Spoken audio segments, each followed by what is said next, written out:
around a defender, attacks the hole and throws it down.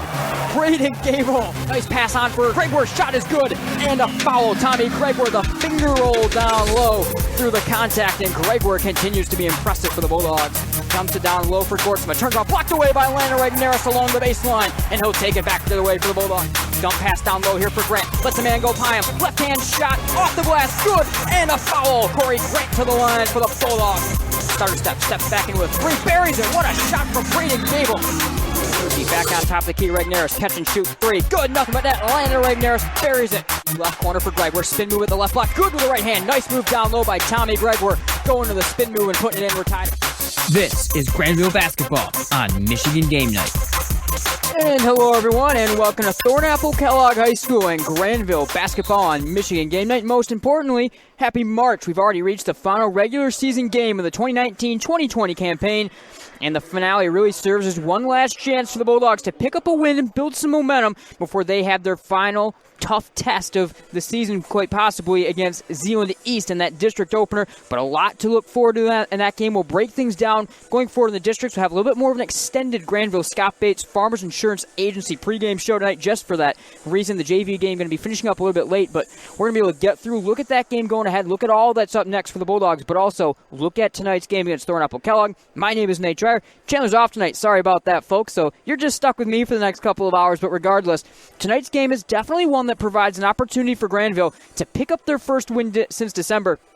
As right now, the Trojans of Thornapple-Kellogg come to the finale with just 3 wins of their own on the year, and they hail also from the really tough OK Gold Conference, which has almost been on a similar level to the OK Red in terms of the level of difficulty. Wyoming, Grand Rapids Christian, a lot of other tough schools, East Grand Rapids, in that conference. So in total, we really can expect a battle tonight down the stretch as Grandville gets a big opportunity to build on some of their strong play of the last couple of games. Even though the results haven't been there, even though there have been 10, 15-point losses, the competitive games down the stretch against teams like Forest Hill Central, against obviously Hudsonville, the last time we were on the air just a little over a week ago, last Friday night in Grandville, those sort of games really give the opportunity for the Bulldogs. If they can build on that play, they can continue that play, you could see the Dogs get an opportunity to pick up a win tonight and really send them into the playoffs the way that they want to. That is the key thing tonight. As you look at tonight's game, it's mostly just a chance to really add to feeling good heading into Zeeland East. Zeeland East, a tough team. We'll get into them a little bit longer. They come from the OK Green Conference, which typically mostly is going to have Division II schools, but some really strong schools they see throughout the year, a really talented Zeeland East team. I said we'll put them aside. We'll break down Zeeland East a little bit later on in the pregame show, but a chance for Grandville to build some momentum and also just get another win on the board. They haven't won since that Petoskey tournament where they beat Brighton on the second day of the tournament. Obviously, the schedule plays a big factor in that for Grandville.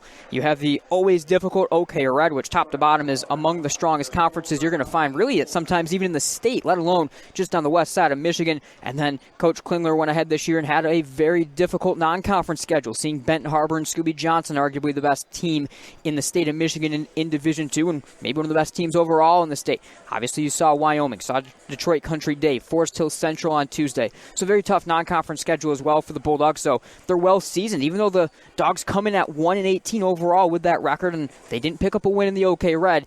They at least have seen the best that you can really see in terms of what their schedule looked like. A young Grandville team, and they come into tonight a 3-16 Trojans team that have had their own issues. 2 of those wins for the Trojans came against a Wayland team who went 0-20 on the season. So Thornapple-Kellogg, they've had their own struggles. Another really young team, just 2 seniors in total on this team, very similar to what Granville's makeup in terms of their roster is. So a lot of interesting storylines in that regard. And down the stretch, it really has to be said that Grandville has played well despite the eventual finals against Hudsonville, against Forest Hill Central, both games that they were within 5 to 10 points down the stretch. That Hudsonville game, I think you can kind of look at it the way that the officiating turned. It was pretty balanced in terms of the way it went, but just you saw a game that there was a lot of fighting going on early. All of a sudden, some of the ticky-tack, more calls came in late, just changed the way the game was flowing. And then Hudsonville, when you start sending them to the line at the end of the game, they're obviously going to knock down those free throws and put you away. It's what's made them quite possibly the best team on the west side of Michigan so far this year. Forest Hill Central with Jimmy Scholler, who's on his way to Ferris State, arguably the best shooter in the area. He went ahead and actually reached the 1,000-point milestone for Forest Hill Central in that game. So a tough game. Grandville once again kind of right in there, 15-point loss. It was 67-52, but a game that was within 8 points, I believe, late in the third quarter in that game. So similar story in that regard for the Bulldogs.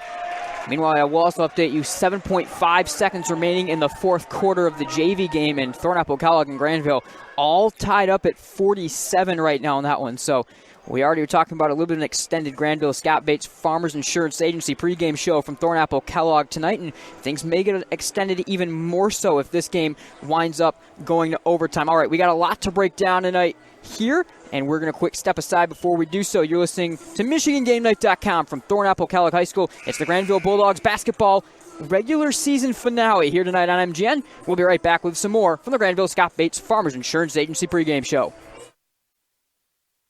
The sinister cries haunted Mary through the night.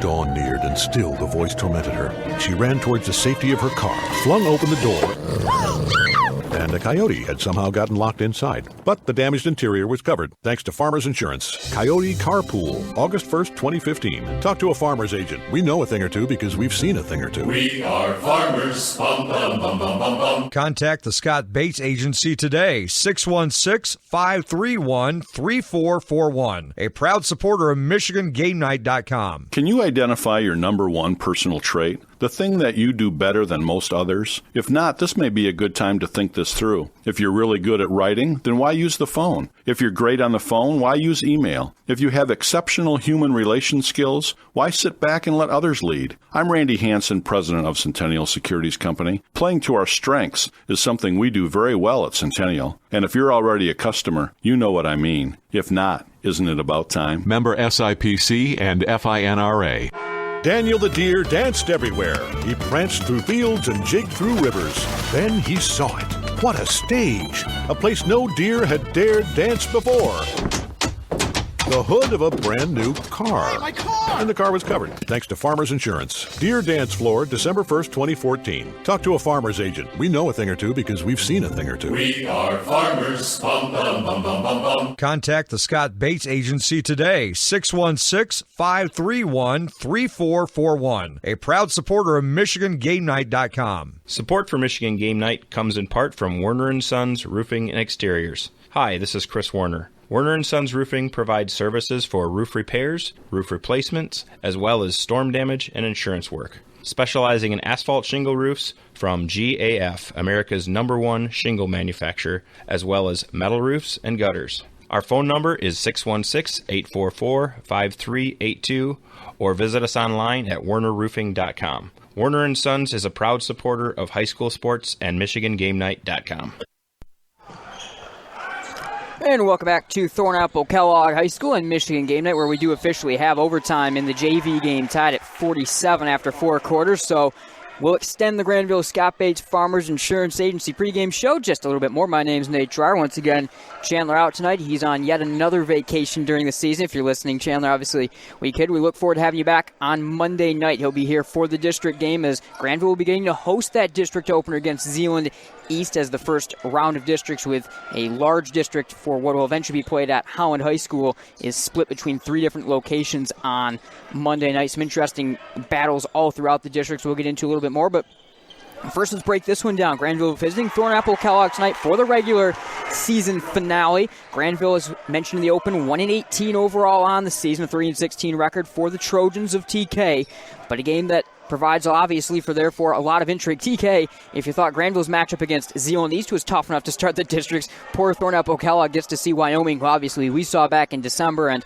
a lot of people have seen what that Wyoming team has the ability to do on both ends of the floor. Manolito McGee, the guard, leading things, but up and down that lineup, they're among the best presses that you're probably going to see in the state of Michigan. Actually, Wyoming playing Benton Harbor tonight. We've seen both of those teams this year for the Bulldogs on Michigan Game Night. I've actually seen Benton Harbor play on another occasion as well at the Red Hawk Showcase, and I can tell you what, that Scooby Johnson is the real deal on his way to Butler, and that team right there with Wyoming also in terms of the press that they run. So that'll be a really fun game going on tonight.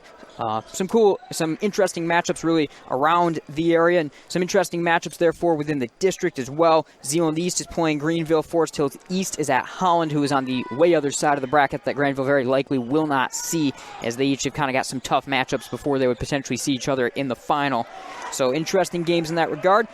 Bringing it back here, though, to tonight's game, Grandville, Thornapple-Kellogg, it really might be a chance for Grandville to have some of their scoring struggles remedied. This is a Grandville team that they've had some pretty consistent issues. They've been playing a slower pace of play, which is all part of it. Landon Regneris, Coach Klingler always working together in the midst of the games to help try to slow the pace down and make sure things don't get out of control, like that Wyoming game and that Benton Harbor game, for example.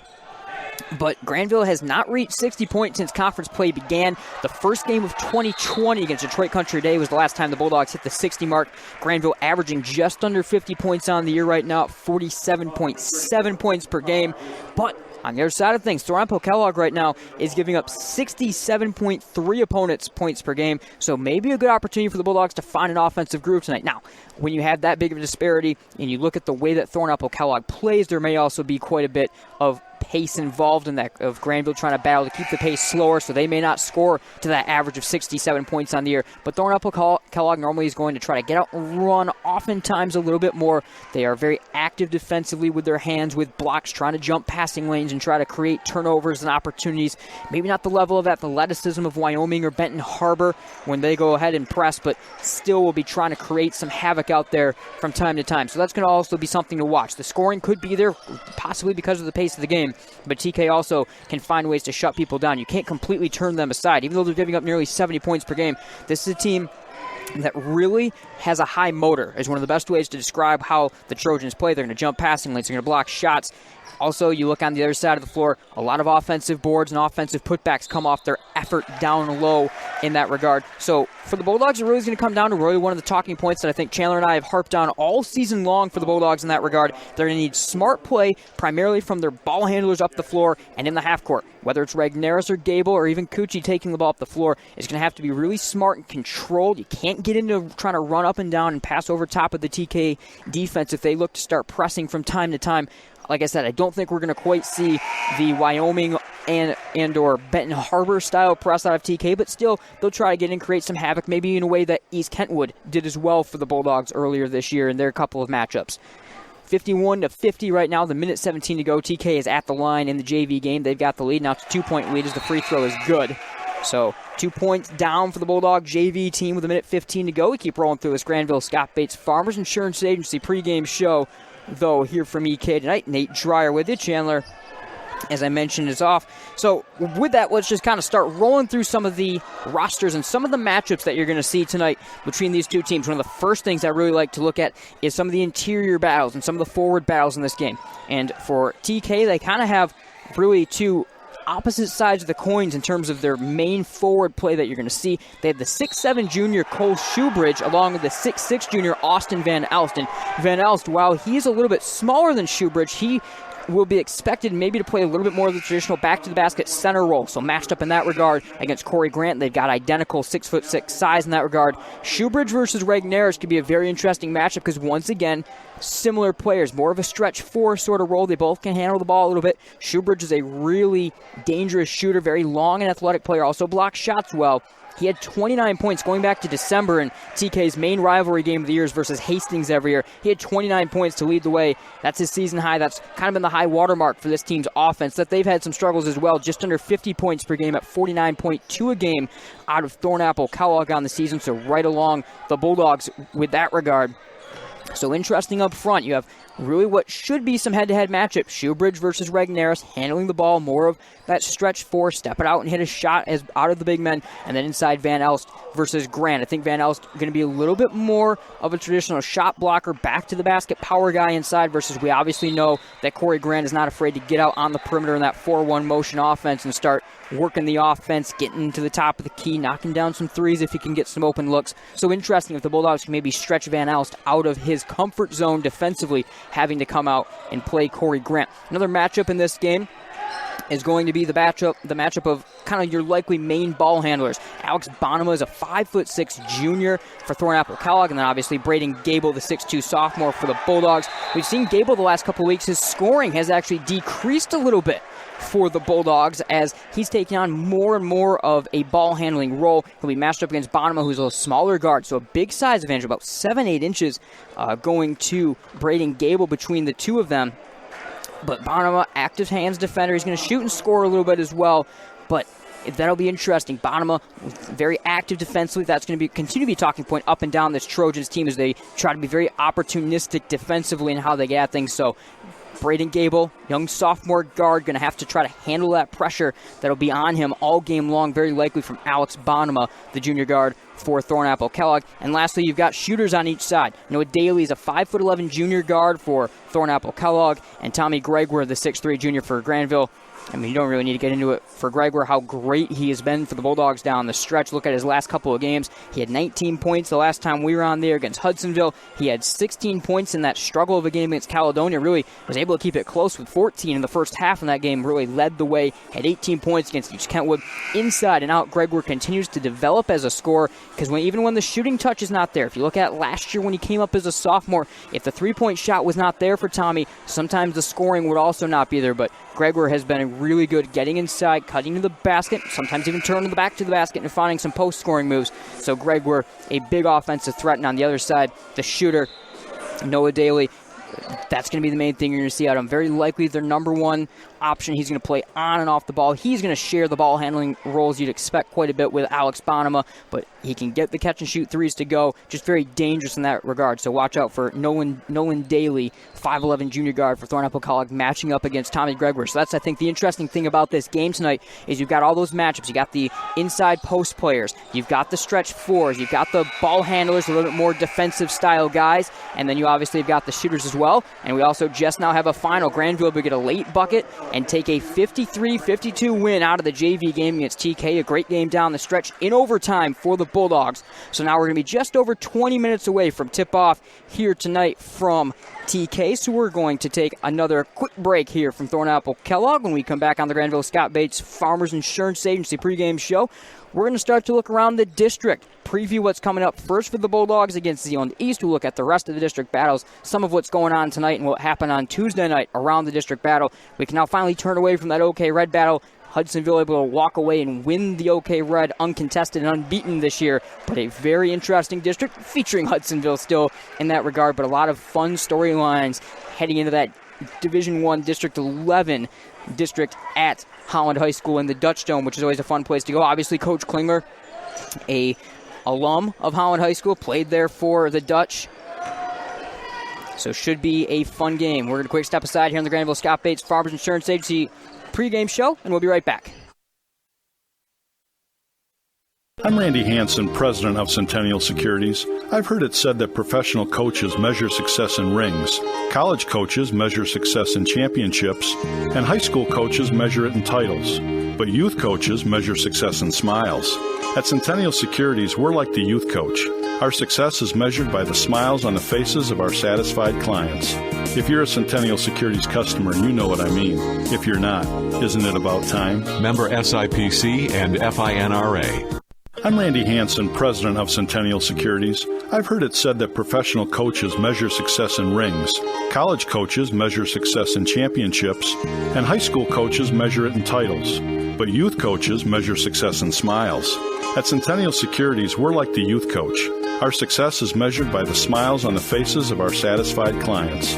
If you're a Centennial Securities customer, you know what I mean.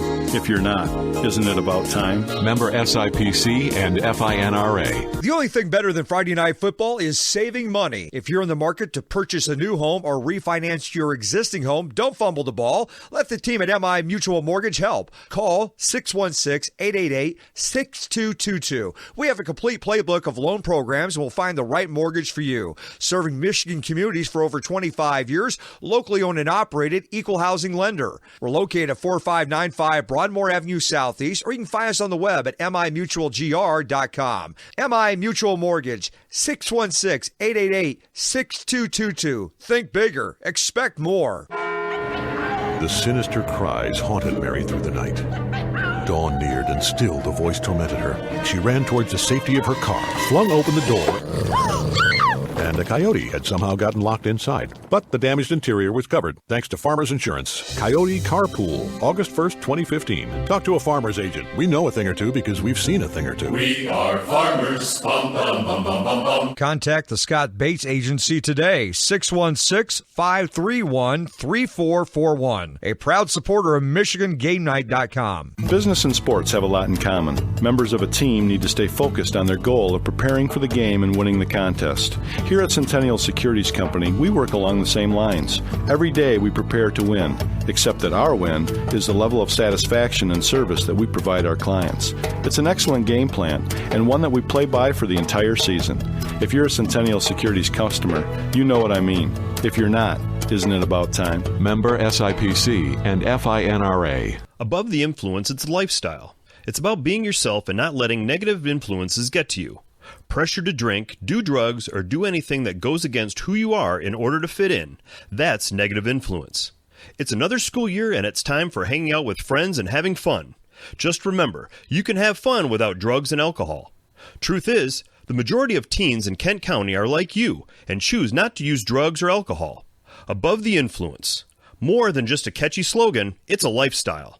A message brought to you by the Above the Influence Kent County movement powered by the Kent County Prevention Coalition. Support for Michigan Game Night comes in part from Werner & Sons Roofing and Exteriors. Hi, this is Chris Warner. Werner & Sons Roofing provides services for roof repairs, roof replacements, as well as storm damage and insurance work. Specializing in asphalt shingle roofs from GAF, America's #1 shingle manufacturer, as well as metal roofs and gutters. Our phone number is 616-844-5382 or visit us online at wernerroofing.com. Werner & Sons is a proud supporter of high school sports and MichiganGameNight.com. Can you identify your #1 personal trait? The thing that you do better than most others? If not, this may be a good time to think this through. If you're really good at writing, then why use the phone? If you're great on the phone, why use email? If you have exceptional human relation skills, why sit back and let others lead? I'm Randy Hansen, president of Centennial Securities Company. Playing to our strengths is something we do very well at Centennial. And if you're already a customer, you know what I mean. If not, isn't it about time? Member SIPC and FINRA. Welcome back to Thornapple-Kellogg and Michigan Game Night. I'm Nate Dreyer, tuning into Michigan Game Night and the Grandville Scott Bates Farmers Insurance Agency pregame show for the season finale for the Grandville boys Bulldog basketball team. An interesting final game on deck. Both the Bulldogs and the Trojans of Thornapple-Kellogg out and warming up right now. 15 minutes on the warm-up clock as we continue to go through this game. And we're going to quick step aside from this game here tonight and have an opportunity to maybe start previewing things a little bit in this extended version of the pregame show and preview the district that's on its way for the Bulldogs starting on Monday night. We will be there. 15-minute pregame show for that game. Tip-off is set for 6 o'clock. Bulldogs, the early game with the games going on spread around the West Michigan area in that district. Monday night opener. So it'll be a 5:45 pregame show here on Michigan Game Night. We'll have plenty of updates on social media and on the website going forward. Going to be an exciting battle for the Bulldogs, and we can start right there. Grandville opening night, they're going to have Zeeland East. The Chicks have been a strong team, to say the least, so far this year. They have they've been a strong team, but they've had a little bit of an up and down stretch. While on the whole, really strong team, 13-6 overall in the year. They're playing Greenville tonight. They're a team that they've essentially split with almost everyone throughout the OK Green. I think they got 2 wins against Byron Center, who proved to be a pretty strong team by the end of the season. But they have splits with Union Christian, Holland Christian, Zeeland West. Really good teams, all in that regard. They did lose a game to Hamilton, who was probably a little bit lower level team, but Hamilton, strong shooting team that can really sneak up and surprise people. They almost beat Grand Haven earlier in the year, so Hamilton, under second-year head coach Nick Kronemeyer, has the ability to get out and do some things against you. Other losses for Zeeland East on the year. Ludington, good team early in the year, and then obviously Grand Rapids Christian and Kobe Buffkin, very strong team. So they have got another tough schedule, even though they played maybe a little bit easier conference to a degree than what you see out of the OK Red. They've gone out and have done a pretty solid job of beating the teams that they're supposed to beat, beating some of the teams they weren't supposed to beat, and then having competitive games against some good teams. So Zeeland East, really tough. The story of Zeeland East is going to be size, top to bottom. They're going to be highlighted by their 6'10" and growing post, Nate Clairbout. everything you'd expect out of a 6'10" high school junior, very lanky player, plays back to the basket. He can face up a little bit, just tough inside, going to grab a lot of boards, and it's going to be one of those situations where normally Corey Grant, Landon Regneris, there aren't many teams that are going to have a size advantage on those two down low, but Zeeland East definitely going to have it. Continues throughout the rest of their lineup. Trip Riemersma, the junior, has been playing and starting since his freshman season, 6'5", good forward, plays on the wing, good backcourt, very experienced team in that regard in the backcourt. So Zeeland East provides a lot of intrigue in that game and a lot of difficulty for the Bulldogs for sure, but it's definitely not a game that I think you can write off and say the Bulldogs lose on Monday night, because anything can obviously always happen in MHSAA March Magic, but at the same time, it's a Zeeland East team that maybe they've had some low points from time to time, as I mentioned throughout the year. They don't necessarily see the same level of all very tough D1 schools like Grandville does throughout the season. So for that very reason, interesting game. Grandville's going to have to find a way to match the size. They're going to have to match some of the skill and shooting that Zeeland East brings. But if Grandville plays the way they did against Hudsonville, the way they did against Forest Hill Central, even with the eventual losses in those games, that's the beginning of a blueprint, especially the first half of the Hudsonville game, to how you beat a team like Zeeland East. Like, as I mentioned, Zeeland East, some experience in the backcourt, but for the most part, they're a fairly young team, so they are getting their first test with some of those losses they had so far this year, and they're really setting their sights high. They're looking forward to next year to some degree, but an interesting Zeeland East team will have plenty more time to break down the Chicks in that 15-minute pregame show. 5:45 Monday night from Grandville. Bulldogs getting to host that game here on Michigan Game Night. So if Grandville does get the win against Zeeland East, they wind up actually having a pretty good route. Zeeland East is the 2 seed. With the new seeding system that the MHSAA put in place this year, the 1 seed obviously going to the Eagles of Hudsonville, but it's Jenison that wound up getting the bye within the 7-team district. So if Grandville finds a way to beat Zeeland East, they'll have a Jenison team that's been around kind of a 500 team, maybe not their strongest season for the Wildcats on the whole. So now at that point, the Bulldogs would, potentially, if you look at a win tonight, they'd have the win against Zeeland East. They could have a lot of momentum going into Jenison. And then the other side of the bracket is just a real battle. West Ottawa and Holland. Dutch have had some of their struggles. A young team there. West Ottawa, obviously, we know what that team is, and so well coached under head coach Steve Windemuller that you can expect West Ottawa to try to smartly find their way through that game. But then Hudsonville and Zeeland West, some great players on both sides there.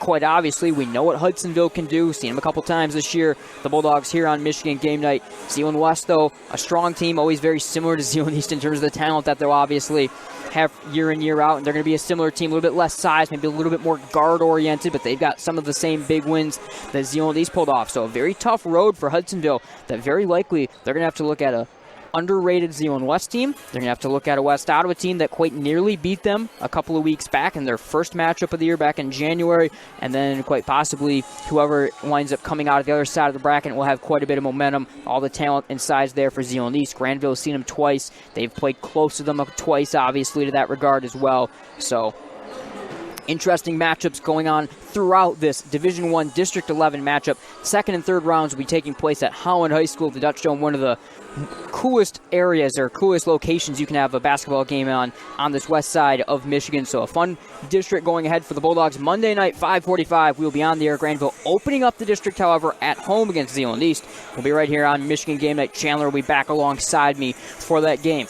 Just a little over 9 minutes to go until tip-off as warm-ups are continuing. Thornapple-Kellogg has gone back to their locker room to get set. The Bulldogs still out there warming up right now, looking to find a way to get win number 2 on the season and their first win since December in this non-conference season finale against Thornapple-Kellogg as they get ready to go into the district. As I mentioned back in the open, other games going on around this district tonight. Zeeland East at Greenville, a game that, for obvious reasons, the Bulldogs going to have a lot of reason to watch. Forest Hills East, pretty strong team playing Holland. Once again, Holland, the team on that other side of the bracket. Both Grandville and Holland will have a tough road to see each other. Be probably upsets going around all over the place for those two teams to play, but some talent on that Holland team, and they could actually give West Ottawa a little bit more of a run for their money than what West Ottawa thinks. At the pace that West Ottawa has been running, a little bit slower this year, we've seen some teams stay close with them more than teams have done so in the past. Tuesday night, let's also look around the rest of the conference. Hudsonville wrapped up their season. They're off tonight. They had a 44-29 win over East Grand Rapids. Zeeland West beat Reese Puffer 61-60, so really good win for Zeeland West. heading into that matchup against Hudsonville as they'll open the district. West Ottawa beat Lloyd Norrix on their senior night 71-47, and then Holland playing both Tuesday and Thursday like the Bulldogs are. They were 70-58 winners over South Haven. So Hudsonville, Zeeland West, West Ottawa, and Jenison all within the district are off tonight, and will have their attention turned to those games going on with obviously the Grandville-Zeeland East matchup both playing tonight, wrapping up the regular seasons and looking to get one last win.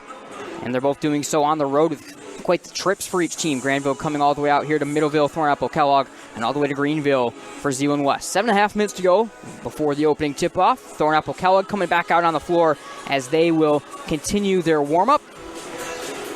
And we are going to quick step aside here on the Grandville Scott Bates Farmers Insurance Agency pregame show. When we come back, we'll continue to break things down and look a little bit more at some of the individual players on both sides of the ball. Already broke down some of the matchups in this game, but maybe doing a little bit of a recap on the season for the Bulldogs, similar to what we did last week against Caledonia on that Tuesday night game when we had a little bit of extended time on the pregame show. So looking through the Bulldogs, looking through the Trojans, some of the players we didn't get to in some of those opening matchup discussions. We're in a quick step aside here on Michigan Game Night. We'll be right back from Thornapple-Kellogg. The sinister cries haunted Mary through the night.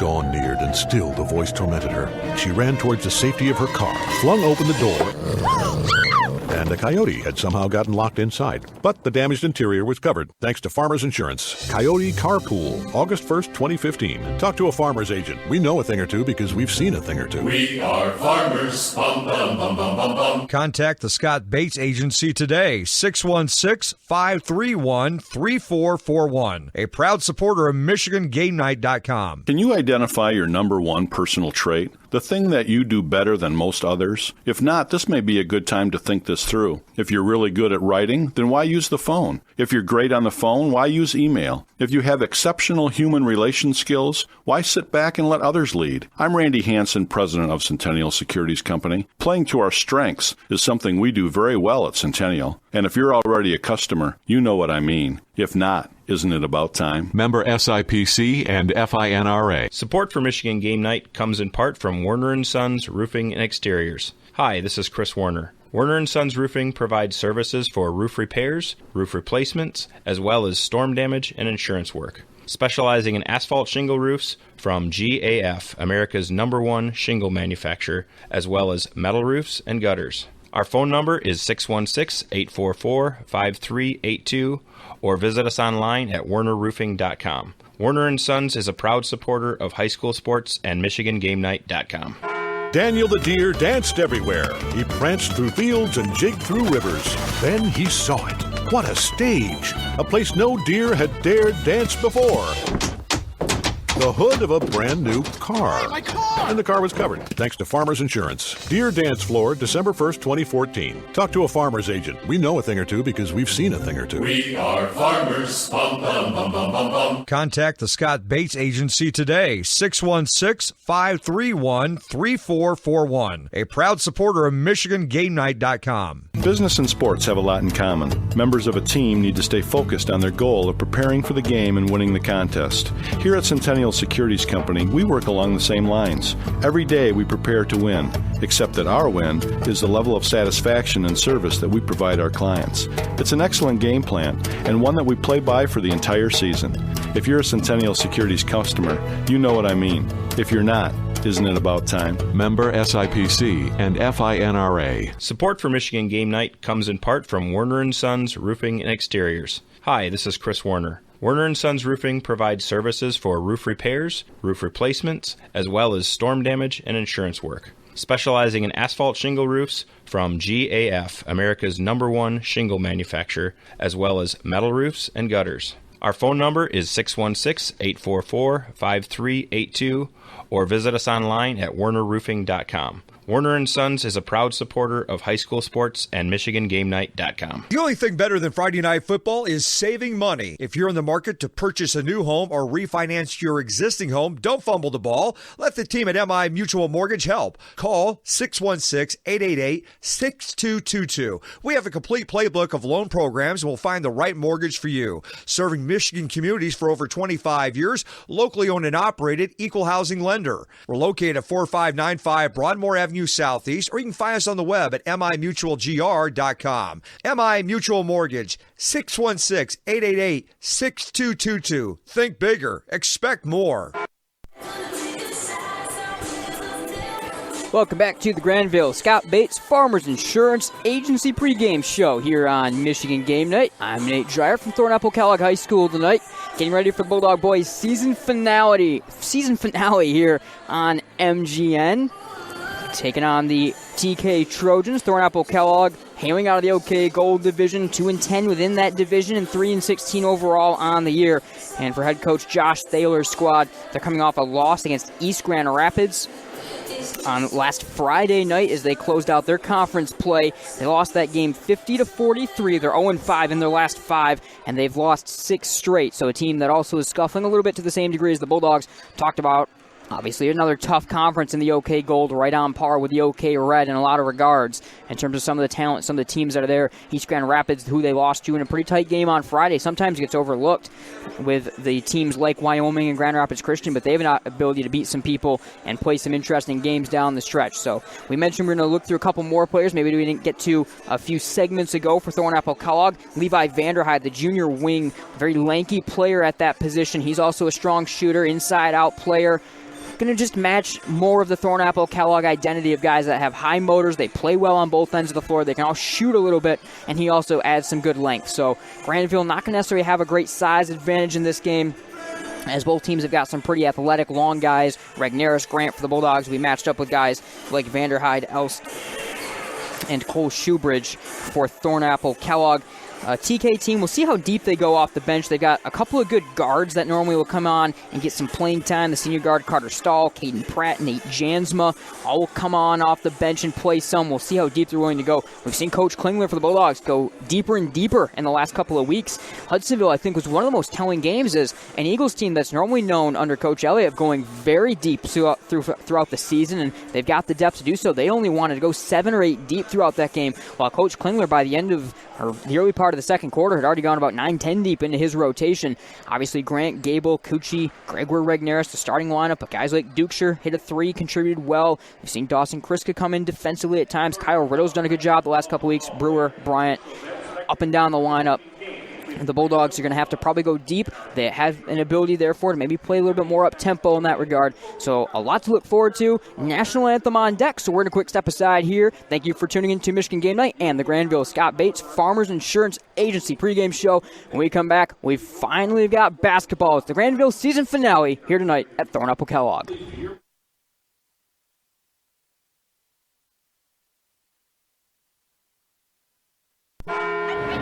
The sinister cries haunted Mary through the night. Dawn neared, and still the voice tormented her. She ran towards the safety of her car, flung open the door, and a coyote had somehow gotten locked inside. But the damaged interior was covered, thanks to Farmers Insurance. Coyote Carpool, August 1st, 2015. Talk to a farmer's agent. We know a thing or two because we've seen a thing or two. We are farmers. Bum, bum, bum, bum, bum, bum. Contact the Scott Bates Agency today, 616-531-3441. A proud supporter of MichiganGameNight.com. I'm Randy Hansen, president of Centennial Securities. I've heard it said that professional coaches measure success in rings, college coaches measure success in championships, and high school coaches measure it in titles. But youth coaches measure success in smiles. At Centennial Securities, we're like the youth coach. Our success is measured by the smiles on the faces of our satisfied clients. If you're a Centennial Securities customer, you know what I mean.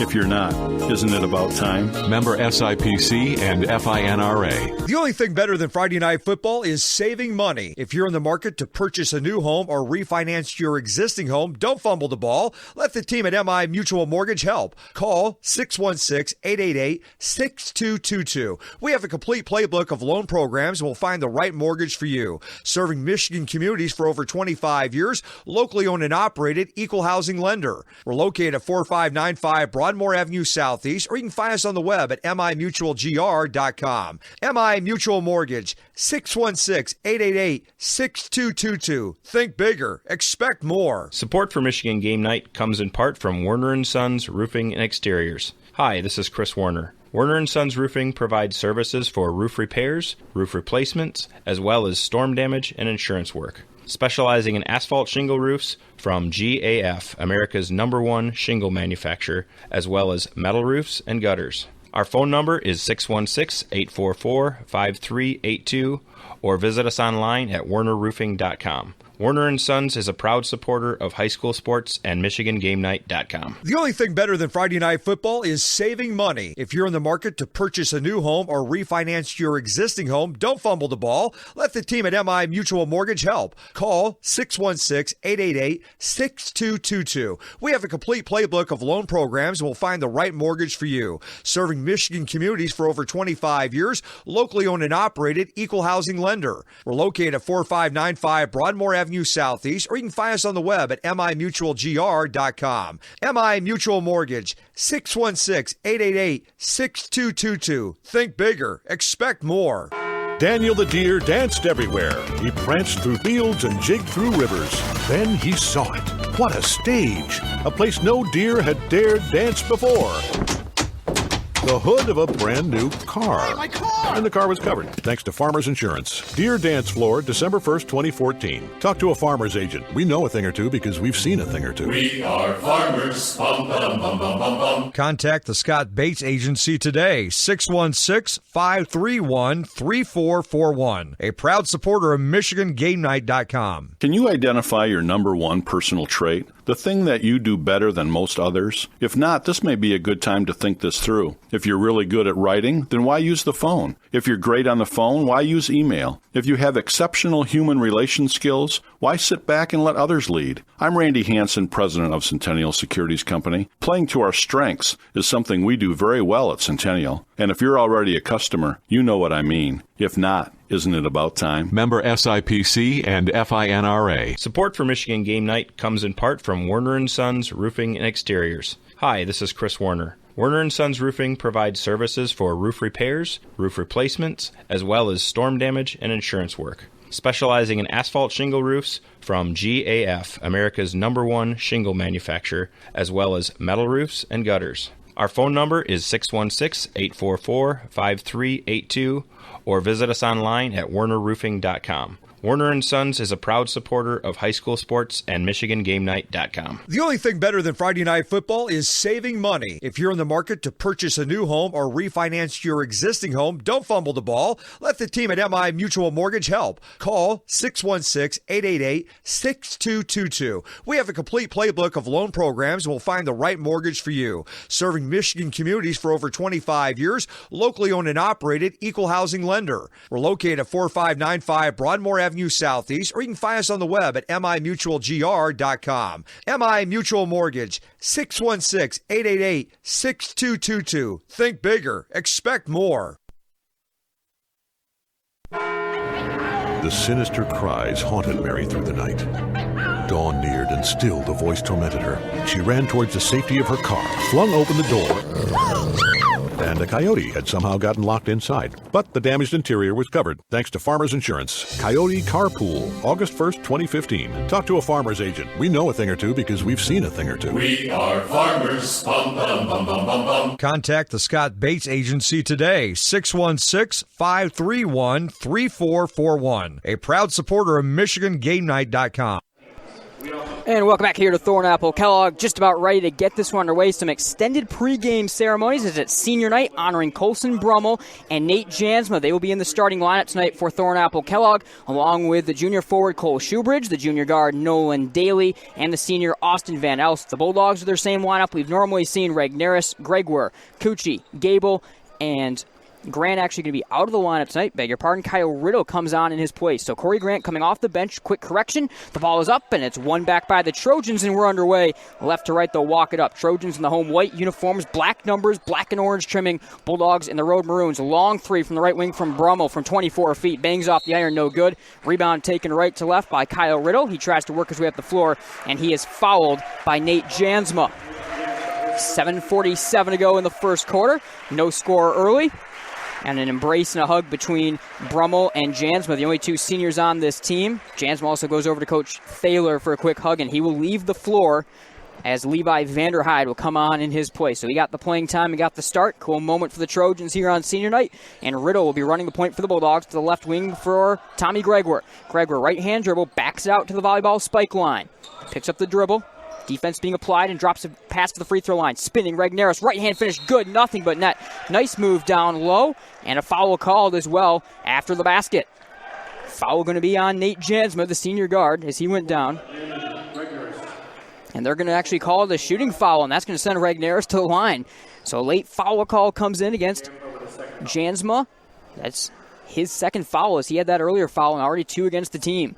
7.5 minutes to go in the first quarter. 2-0 Grandville. Good move early from Regneris. 6'5 junior forward. Rattles home the free throw. 3-0 Grandville. Strong start. Left to right will be taken up by Cole Shoebridge. Shoebridge over the timeline. Watched by Regneris defensively. Left wing, 3 on the way for Jansma off the front iron. No good, and rebound taken by Cucci. And fed on right to left for Braden Gable. He'll sprint up the floor.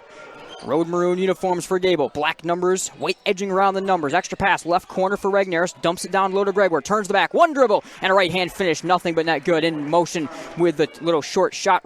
Gregor is good. 1 minute gone in the game, and it's 5-0 Grandville. Good start for the Dogs. Jansma, right wing, drops a pass to the right corner for Nolan Daly. Daly drops down low. Van Elst elevates, gets around a defender, and puts it off the glass. Nice pass down low to the 6'6", lanky forward. Down low, he's able to finish. It's a 5-2 game. Riddle up the floor, passes to the right block for Regneris. No, bang down home. An 8-foot jumper off the glass from the right block. 7-2 Grandville. Quick start for the Bulldogs continues. Right wing, Shoebridge pulls up from the free throw line and hits nothing but net. Stopped up just in front of the line, steps back for a jumper and hits it. 7-4, a lot of offense. Right corner, Gregor, catch and shoot 3. Off the front iron, no good. Leaping rebound is knocked away from Regneris, but taken at the free throw line by Gable. Top of the key, Gregor 3. Rattles out off the front iron. Rebound down low for Cucci. His shot blocked away, able to save the ball to the corner for Regneris, who works around top of the key on the extra pass to Gregor. 3 on the way. That one rattles out too. 3 misses from behind the arc. Down low, the rebound was taken by Regneris. He tried to do some low dribbles, but lost the handle, and it's pushed up the floor from Jansma to Shoebridge. Over the timeline, left to right. 5:54 and less to go, first quarter. 7-4 game. Fast start early. Shoebridge to the left wing to Daly as they settle things down a little bit. The Trojans into the left corner. They'll kick it to the left block for Austin Van Elst. Van Elst backing down, right-hand shot. Bangs home as it hit the connector, bounced high, and then fell off the front iron. 7-6 game. Right to left, pushed on for Regneris to the right corner for Tommy Gregor. Quick tease up the 3. That one off the heel, no good. Big rebound, spikes out, bodies go flying down. And on the second effort at the free throw line, the rebound's taken by Riddle. He'll feed it down to the right block for Cucci, who forces up a 2-hand shot. He's fouled. And the sophomore forward, Devin Cucci, will go to the line and shoot 2 for the Bulldogs. 7-6 early. Granville leads it. Foul is on Vanderhyde, his first, the third against the Trojans. Cucci, 3 points against Hudsonville. Sophomore forward, maroon jersey with maroon short sleeves. Low free throw will bang off the front iron, no good. It was flat the whole way. Ball back with Cucci at the line. Second free throw rattles and spins home. It's an 8-6 game. Left to right, pressure pulls off. Cole Shoebridge, 6'7", junior forward. He'll carry the ball up the floor and passes with 2 hands to the right wing for Daly. Drops down low, Van Elst, spin move, left-hand shot, no good as it missed everything, banging off the glass. And the rebound comes on for Cucci to feed over the timeline to Braden Gable. Gable drives into the key, but a foul called off the ball against Regneris and the Bulldogs. 5:03 to go, first quarter.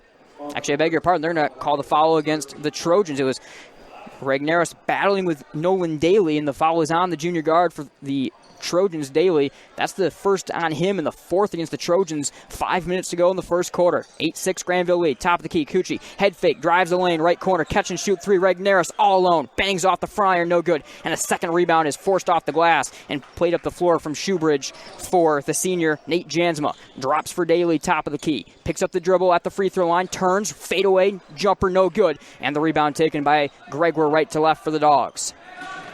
Gregor alternates hands over the timeline. Has Daly watching him into the right wing. Nice move put on by Riddle. No look pass into the right corner for Cucci. Head fake, drives the baseline, and it's out of bounds off of Cucci. Good defense on him from Daly, rotating over, and the Trojans take the ball back over. 8-6 Grandville lead, 4:28 to go. 3-16 Trojans hosting the 1-18 Bulldogs in the season finale. Senior night here for Thornapple-Kellogg. Schubert slowly over the timeline. The big lanky forward to the right wing for Van Elst. They got both of their forwards out behind the arc. Top of the key for Vanderheide. Watched defensively into the left wing by Riddle. Drops left corner for Schubert. Schubert walks around a man. Puts up a 19-footer from the left wing. No good, but a long rebound came to the free throw lines. Controlled by Van Elst. Pass forced inside and picked off by Braden Gable. Right to left of speed. Gable flips it behind the defense to Gregor. He'll hesitate. Put it off the glass and score. Nice play down the floor by the Bulldogs. They're able to get the steal inside. And the sophomore guard Gable able to feed Gregor down low. It's a 10-6 Grandville lead with 3:50 to go in the first quarter. Corey Grant set to check in for the first time for the Dogs here. Right corner for Vanderheide. Fakes a shot with Gregor rotating on him defensively. Grandville playing a 2-3 zone right now. Daly left-hand dribble. Gable coming out of the zone a little bit to apply some pressure to the right corner. Shoebridge puts up a three, catch and shoot, no good, and that one will be fought for, and on the second effort, Riddle grabs the rebound, and over the back foul called against Vanderheide and the Trojans. I beg your pardon, second time I got that wrong again. That foul is actually going to be on Riddle and the Bulldogs. First against Riddle, first against the team.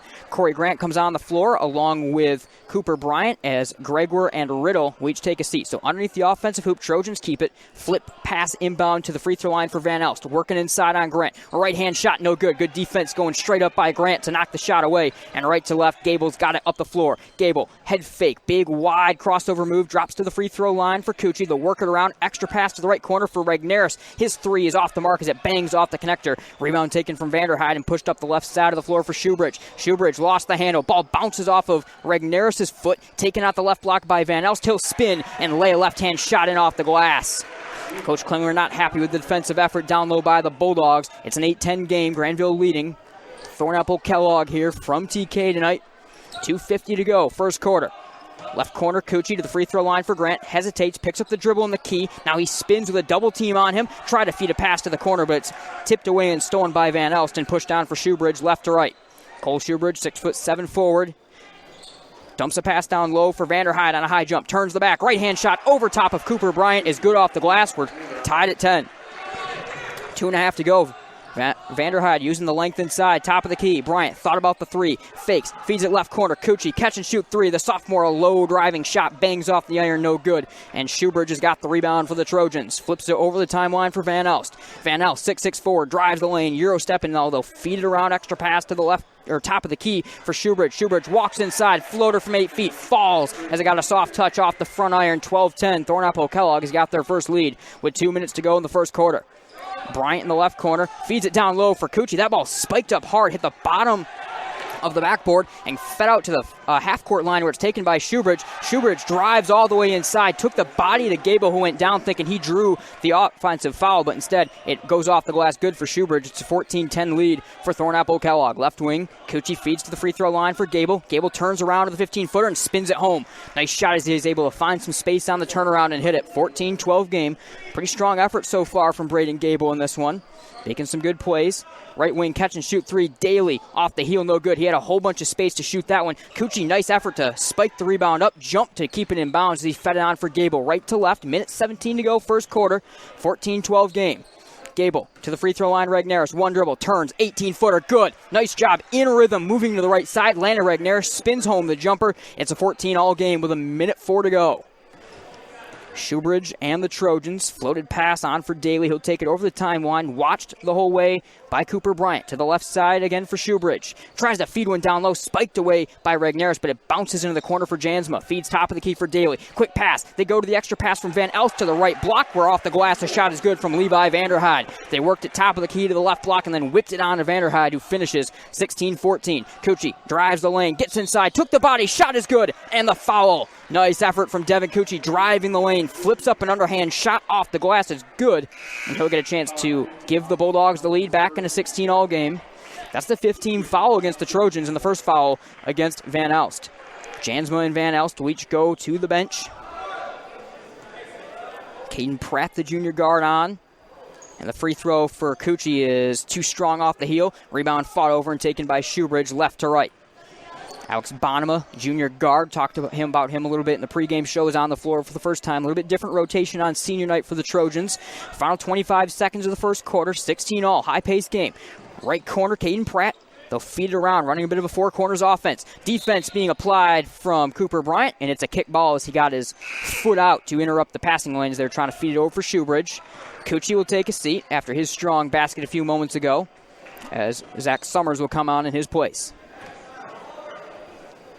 Nolan Daly, 5'11 junior guard, left to right in the home white uniforms, takes it over the timeline, feeds for Bonema. He's double teamed and skips it back on for Daly. Daly floats it down low, looking for Shoebridge, able to reach behind him and grab it on a leap. Turn, shot is no good, but a foul called, and Cole Shoebridge will go to the line and shoot two. 5.6 seconds to go. Fast-moving first quarter, and a 16-all game between Grandville and Thornapple-Kellogg here tonight.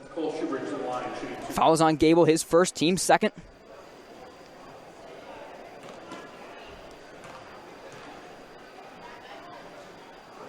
First free throw good as it banged home for Shoebridge.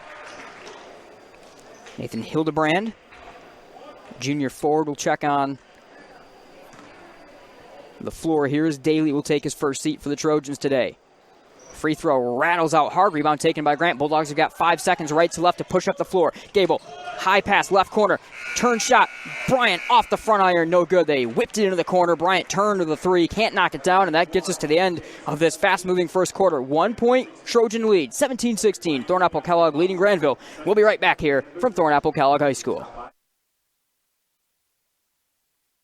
Can you identify your number one personal trait? The thing that you do better than most others? If not, this may be a good time to think this through. If you're really good at writing, then why use the phone? If you're great on the phone, why use email? If you have exceptional human relation skills, why sit back and let others lead? I'm Randy Hansen, president of Centennial Securities Company. Playing to our strengths is something we do very well at Centennial. And if you're already a customer, you know what I mean. If not, isn't it about time? Member SIPC and FINRA. Support for Michigan Game Night comes in part from Werner & Sons Roofing and Exteriors. Hi, this is Chris Warner. Werner & Sons Roofing provides services for roof repairs, roof replacements, as well as storm damage and insurance work. Specializing in asphalt shingle roofs from GAF, America's #1 shingle manufacturer, as well as metal roofs and gutters. Our phone number is 616-844-5382, or visit us online at wernerroofing.com. Werner & Sons is a proud supporter of high school sports and MichiganGameNight.com. Welcome back to TK. Second quarter underway. 17-16 lead. Bulldogs have got the ball down one. Andrew Duksher's checked down the floor for the first time tonight for the Bulldogs. Right wing. Zach Summers double team, feeds it to the left side for Gable. Jump pass left corner for Bryant. Thought about the three, but the defense arrived late, and he'll flip it court wide to the right wing for a leaping Summers. Summers feeds down low for Grant, cuts to the basket, and an over-the-head shot is good off the glass. Nice work down low by the 6'6 forward, Corey Grant. The Bulldogs have got the lead back, 18-17. Granville looking for their second win on the year. TK looking for win number 4. Both teams trying to get some momentum going into tough district matchups. Austin Van El, spin move in the key. Two-hand shot, no good, but a travel call before he got the shot off, and Granville takes the ball back over. Looks like Braden Gable out there may have caught an inverted hand or elbow or something to the face. He was kind of quick readjusting himself as he's now able to take it up the floor, and they'll feed it around left wing for Summers. Fakes a pass and then overhands it with two hands to left corner for Bryant. Back on left wing for Summers. Summers crossing over left corner. Bryant had some space, late arriving defense there, and the Bulldogs will continue to work it around. Pack line style zone defense on. Dump pass down low. Grant hesitates, and a jump ball is called as Van Elst went down low to block the shot, and it's alternating possession going to Thornapple-Kellogg. 6:58 to go, second quarter. 18-17 Grandville lead. Cole Shoebridge, 6'7" junior forward, hasn't left the floor yet. He's got it in the left wing for the Trojans in the home white uniforms. Black numbers, black and orange trimming down the right side. Bulldogs in the road maroons to the free throw line for Van Elst. Takes it out behind the arc, and they'll feed it back around on an extra pass to the left wing for Shoebridge. Back on right side for Bonema. Holds it high, right corner for Nolan Daly back on the floor. Dumps it down to the right block for Van Elst. Turns. Shot with two hands is good off the glass. A pair of Bulldogs down there defending him with Grant and Gable, but he's able to finish regardless. 19-18 game. Left wing for Summers. Fakes a pass right, feeds to the free throw line for Dukeshire. No look, skip pass down low for Grant. Shot is good off the glass with two hands and a foul. Nice sequence. They dumped it to the free throw line. Dukeshire, a no-look two-hand skip feed through a pair of defenders down low for Grant. Grant's able to get a two-hand finish off the glass and get to the line. 6-team foul against Thornapple-Kellogg, and that's the first foul against Caden Pratt. Regneris, Gregor each check back on the floor. Free throw from the lefty Grant, nothing but net good. Low arcing shot, able to find its way through. 21-19 Grandville. To the free throw, or to the half-court line for Daly up the right side. High pass to the left side of the floor to Shoebridge, is fed back around to the left wing for Van Elst. Tries to feed a pass left corner, looking for Bonema, but it's knocked out of bounds by Gregor, and in the offensive corner, it'll be kept by the Trojans. Far side of the floor, they're moving left to right. 6:07 to go, second quarter. 21-19 Grandville. Trying to win to go into district play for the Bulldogs. And a timeout called from Coach Thaler on the TK bench. So we're going to quick step aside and be right back here from Middleville Thornapple-Kellogg. You're listening to Michigan Game Night. Daniel the deer danced everywhere. He pranced through fields and jigged through rivers. Then he saw it. What a stage! A place no deer had dared dance before. The hood of a brand new car. My car! And the car was covered, thanks to Farmers Insurance. Deer Dance Floor, December 1st, 2014. Talk to a farmer's agent. We know a thing or two because we've seen a thing or two. We are farmers. Bum, bum, bum, bum, bum, bum. Contact the Scott Bates Agency today, 616-531-3441. A proud supporter of MichiganGameNight.com. All right, coaches Thaler and Klingler have gotten their words in out of this 30-second timeout. Left side of the floor, far side of the floor. Thornapple-Kellogg moving from left to right. They're on the far side of the floor. On their offensive side, Nolan Daly set to trigger it from the corner. 6:07 to go, second quarter, 21-19 Grandville. Fed left wing for Shoebridge. Shoebridge, right-hand dribble, picks up the dribble, feeds down to the left block for Van Elst. Dribbles once, feeds to the free throw line. Bonema walks through traffic, puts up an 8-foot floater, blocked away by Bryant, but fed to the right corner now on the extra effort by the Trojans to Daly. His three is off the heel, no good. Rebound now grabbed by Pratt, fed onto the left wing for a three from Austin Van Elst that bangs off the glass, no good. And finally, the Bulldogs have got it right to left for Braden Gable. Gable stops at the right elbow, and a foul called against the Trojans. That's 7. The Bulldogs already in the bonus. 5:41 to go, second quarter. 21-14. Talked about it, the Trojans, while they're giving up nearly 70 points per game. An aggressive and opportunistic defense. That foul on Bonema, his first, that will have some fouls against them, and they're going to try to create some havoc. So Gable, sophomore guard at the line. His free throw spins home. Braden Gable, 6'2", sophomore, white shooting, or white sleeves, I should say, on both of his legs, multicolored shoes. Bends the knees, right-handed free throw, spins out harshly, and the rebound taken down low by Shoebridge, and a foul called against the Bulldogs. So late contact continues to draw fouls on both sides of the ball so far in this one. That's the third team and first against Corey Grant. 5:39 to go, second quarter. 22-19 Grandville. Levi Vanderhyde back on the floor as the Trojans get a little bit more length on, as Bonema will take a seat.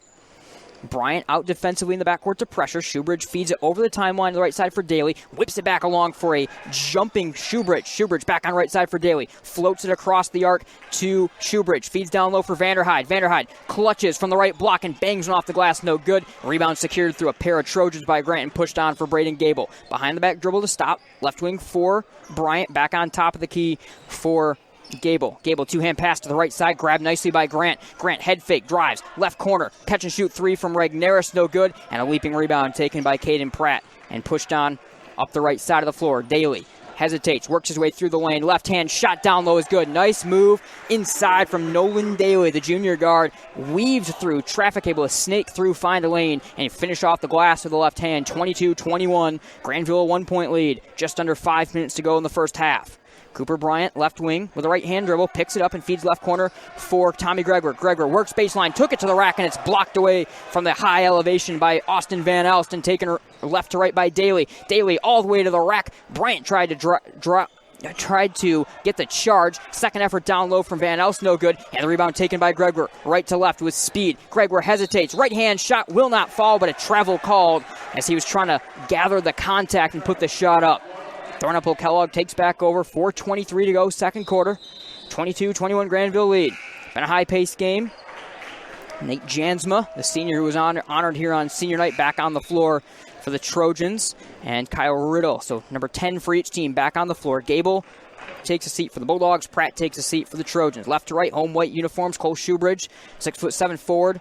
Gave it over for Daly. High pass over the timeline up the left side of the floor to Shoebridge. Shoebridge slowly working. Had the ball spiked away, but it came straight on for Van Elst. He feeds it right wing for Daly. Daly skip pass to the right corner for Vanderhyde. He's doubled. Turns the back. Works baseline. Hesitates. Two-hand shot. Too strong. High off the glass. Rebound taken down low by Van Elst. He'll force up a two-hand shot and is fouled as it banged off the iron. And Van Elst will go to the line. Or Shoebridge, I should say, will go to the line and shoot two. Fouls on Regnerus. His first, team's fourth against the Dogs. 22-21. Shoebridge back at the line. Wearing number 11. And the first free throw, one dribble, is good. Devin Cucci back on the floor. Cooper Bryant takes a seat for Grandville. Tie game at 22. Just about half of the second quarter gone. Very fast-moving first quarter. A little bit slower in the second, but both teams running quite a bit. Free throw bangs off the heel, no good, and a rebound is spiked to the free throw line where Gregor controls it over for Regnerus. Regnerus floats it down low, and that's over the head of Corey Grant, and the Trojans retake the ball. 3:56 to go, second quarter, 22-all ball game. Regnerus getting a little too opportunistic there, trying to float one down low for Corey Grant over Grant's head. Grandville staying in that 2-3 zone defense. In the right wing, Daly skips it right corner for Jansma. Back on for Daly, top of the key. Floating it down low. Shoebridge tried to elevate with a two-hand slam. He's unable to get it to go. Grabs his own rebound, forces up a two-hand shot, and is fouled. And Cole Shoebridge will go back to the line, but they try to go to the alley-oop to the elevating Shoebridge. Unable to finish, but he will get a chance at the line for two. Braden Gable set to come right back on the floor for the Bulldogs after his short break. 3:36 to go, second quarter, 22-all game. Grandville looking for win number 2 on the year and looking for some momentum going into the districts. Shoebridge, first free throw is good, nothing but net. Pure from the big 6'7" forward, runs the point, does a little bit of everything. Gregor goes to the benches, Gable comes on.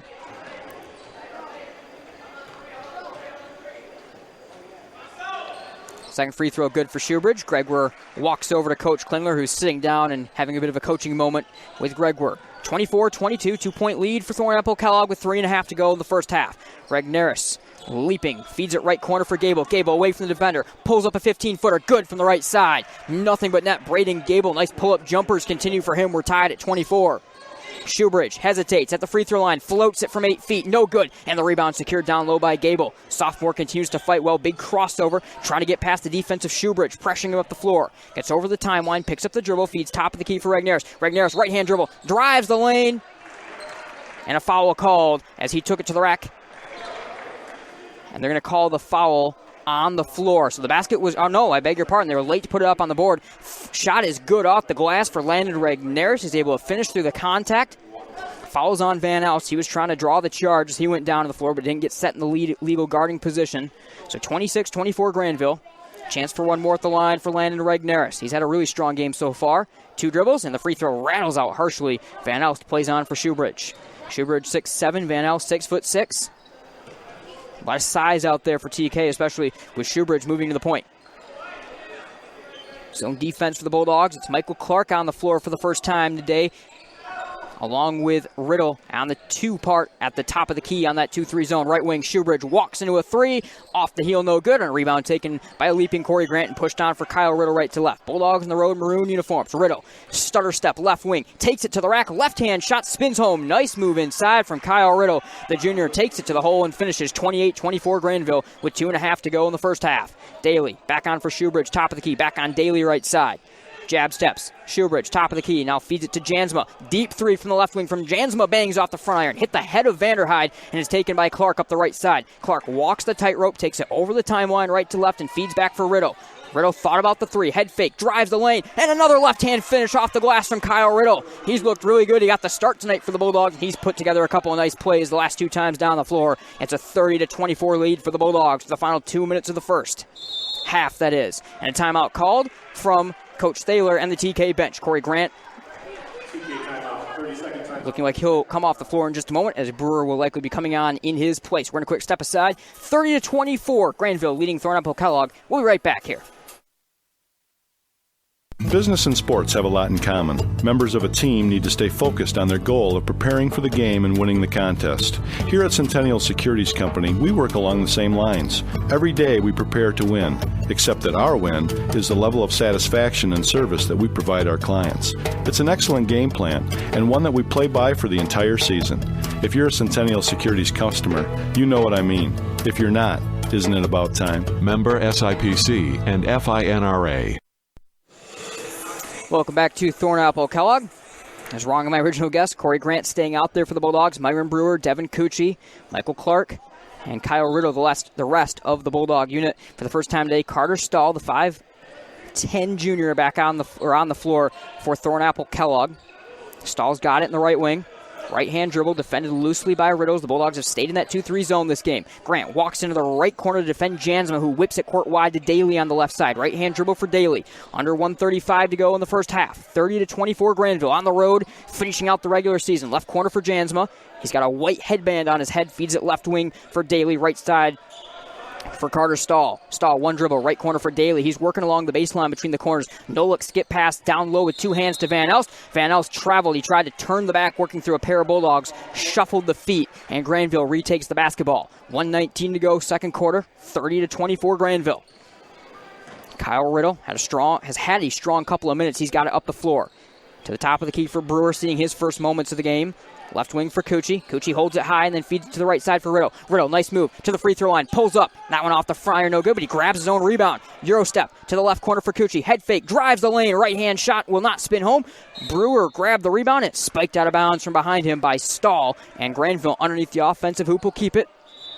58 seconds exactly to go, second quarter, and Tommy Gregoire coming back on the floor as Clark will take a seat. Good chance for Coach Klingler's squad here to try to but try to take a little bit more of an advantage into halftime. Cucci set to trigger underneath the offensive hoop. They're counting. Bulldogs trying to get some motion. Floats it to Brewer at the volleyball spike line.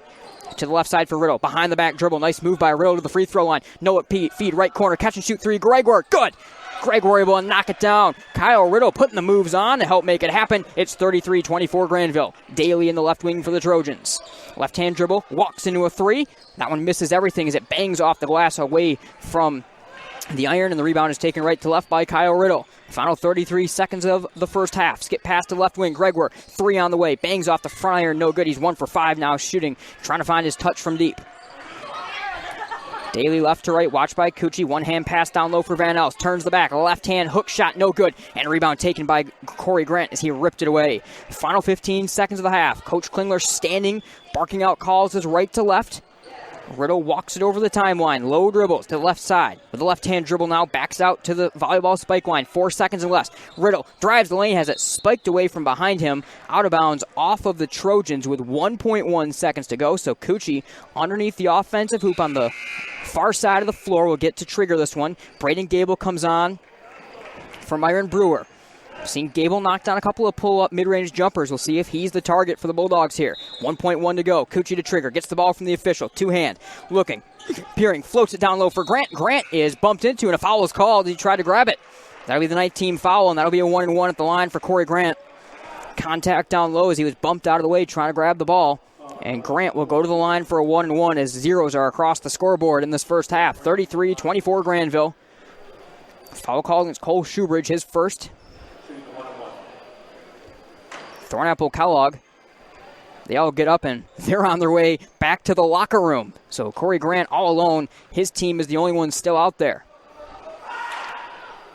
First free throw rattles home for the big lefty. Coach Klingler, I should say, having a word with Coach Thaler, both sharing a laugh as his team is off the floor. Grant back at the line all alone to make it an 11-point game. Good. Nice pair of free throws right at the end by Corey Grant. 35-24 Grandville as they go into the half. A strong close to the second quarter as the Dogs are looking for their first win of the 2020 part of the schedule. And what a way it could be to finish out the regular season going into that district win. We now transition to the Centennial Securities halftime show. And been a fun one for the Bulldogs. And it's been fun because they've got balanced scoring up and down the lineup. Landon Regneris has been really good. Kyle Riddle, maybe not just the scoring, he has found a couple of good baskets, but you gotta like what Kyle Riddle's been doing, handling the ball, really stepping into a good role. He started this game night, so the Bulldogs are able to bring Corey Grant off the bench for an extra spark, and with Riddle handling the ball up the floor, and we've seen his development, one of the best coaching jobs. It's been a really good coaching year, in my opinion, for Coach Klingler, despite what the record says. With the young team that Coach Klingler has, he's gotten a lot of guys up and coming. You're starting to see some development. I think Kyle Riddle is one of the key guys in that regard, as Riddle has gone out there and tonight showing his ability to handle the ball, to take it to the rack, to score. He's been fun to watch for Grandville. They're going to need play like that out of him down the stretch in the second half if they're going to have a chance to win, and also obviously on Monday night against Zeeland West. All right, once again, 35-24. Grandville leads Thornapple-Kellogg by 11 at the half here in the regular season finale on Michigan Game Night. You're listening to the Centennial Securities Halftime Show. We're going to step aside. When you come back, you're going to hear from John Johnson and the MHSAA This Week Report. Business and sports have a lot in common. Members of a team need to stay focused on their goal of preparing for the game and winning the contest. Here at Centennial Securities Company, we work along the same lines. Every day we prepare to win, except that our win is the level of satisfaction and service that we provide our clients. It's an excellent game plan, and one that we play by for the entire season. If you're a Centennial Securities customer, you know what I mean. If you're not, isn't it about time? Member SIPC and FINRA. Daniel the deer danced everywhere. He pranced through fields and jigged through rivers. Then he saw it. What a stage! A place no deer had dared dance before. The hood of a brand new car. My car! And the car was covered, thanks to Farmers Insurance. Deer Dance Floor, December 1st, 2014. Talk to a farmer's agent. We know a thing or two because we've seen a thing or two. We are farmers. Bum, bum, bum, bum, bum, bum. Contact the Scott Bates Agency today, 616-531-3441. A proud supporter of MichiganGameNight.com. Historic title, misunderstood rule, and another history lesson. It's all next on This Week in High School Sports, powered by Michigan Student Aid, Michigan's go-to resource for student financial aid. Hi again, everyone. I'm John Johnson, and welcome to This Week in High School Sports. They're celebrating this week in the small town of Clinton, located in northeast Lenawee County, which won its first MHSAA state championship in a boys' sport last weekend, claiming the Division IV team wrestling title with a 36-27 decision over Crouse County foe and defending champion Hudson. I told these kids afterwards, it's the first, not only wrestling, but it's the first boys' title in school history. So these 28 kids, they get that forever. No matter what happens in their lifetime, something they get to have together as a group. It means a lot. Head coach Jeff Rowland. While both teams hail from Lenawee County, they're about a 45-minute drive apart, with Hudson on the county's western edge. It was the second year in a row the two teams had met for the Division IV crown, and the Redskins caught fire midway through the meet, winning 6 of the last 7 weight classes, including back-to-back pins by Logan Badge and Jack Vole. You can read more about the team wrestling finals on the second half page of the MHSAA website. Our This Week game balls go out to Grandville Calvin Christian's Brock Stevens, who surpassed a 1,000-point mark in career scoring in leading his team to a boys basketball win over Wyoming Godwin Heights, and Elena Nelson of Springport, who broke her school's single-season girls basketball scoring record in a win over Reading. Back with more in a moment. You're listening to This Week in High School Sports. Need money for college? You need My Student Aid. My Student Aid is the go-to resource that helps Michigan families find money to pay for college. Plus, they'll guide you through the financial aid process and answer any questions you have. For grants, scholarships, and more, connect with My Student Aid, helping make college affordable for everyone. Learn more at michigan.gov/MIStudentAid. Our weekly Be the Referee feature takes a look into the fine art of officiating with Brent Rice. It's hard to go to a basketball game and not sit near other fans who are yelling about the officials not calling 3 seconds. The 3-second rule is one of the most misunderstood rules in the game of basketball. The purpose and philosophy of the rule is to not allow a player who is significantly taller than his or her opponent to camp out in the middle of the lane and create an unfair advantage. The 3-second count is in effect whenever an offensive player has at least 1 foot in the lane and when their team is in possession of the ball. That count stops as soon as a try, a shot, is attempted or a try is imminent. And the count cannot start again until there is control of the rebound. Keep this in mind at the next game you attend. Thanks, Brent. You can be a referee. Go to the MHSAA website now to register.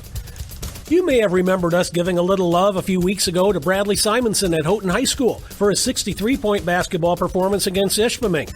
Our history lesson today comes courtesy of MHSAA historian Ron Pesch, who writes about similar feats in UP basketball lore this week in the second half. But first, more kudos to Simonson. His 63-point game broke the school record of 60 by Gary Lang in 1970, which was the last time that many points were scored north of the Mackinac Bridge, and it conjured up ghosts of the past.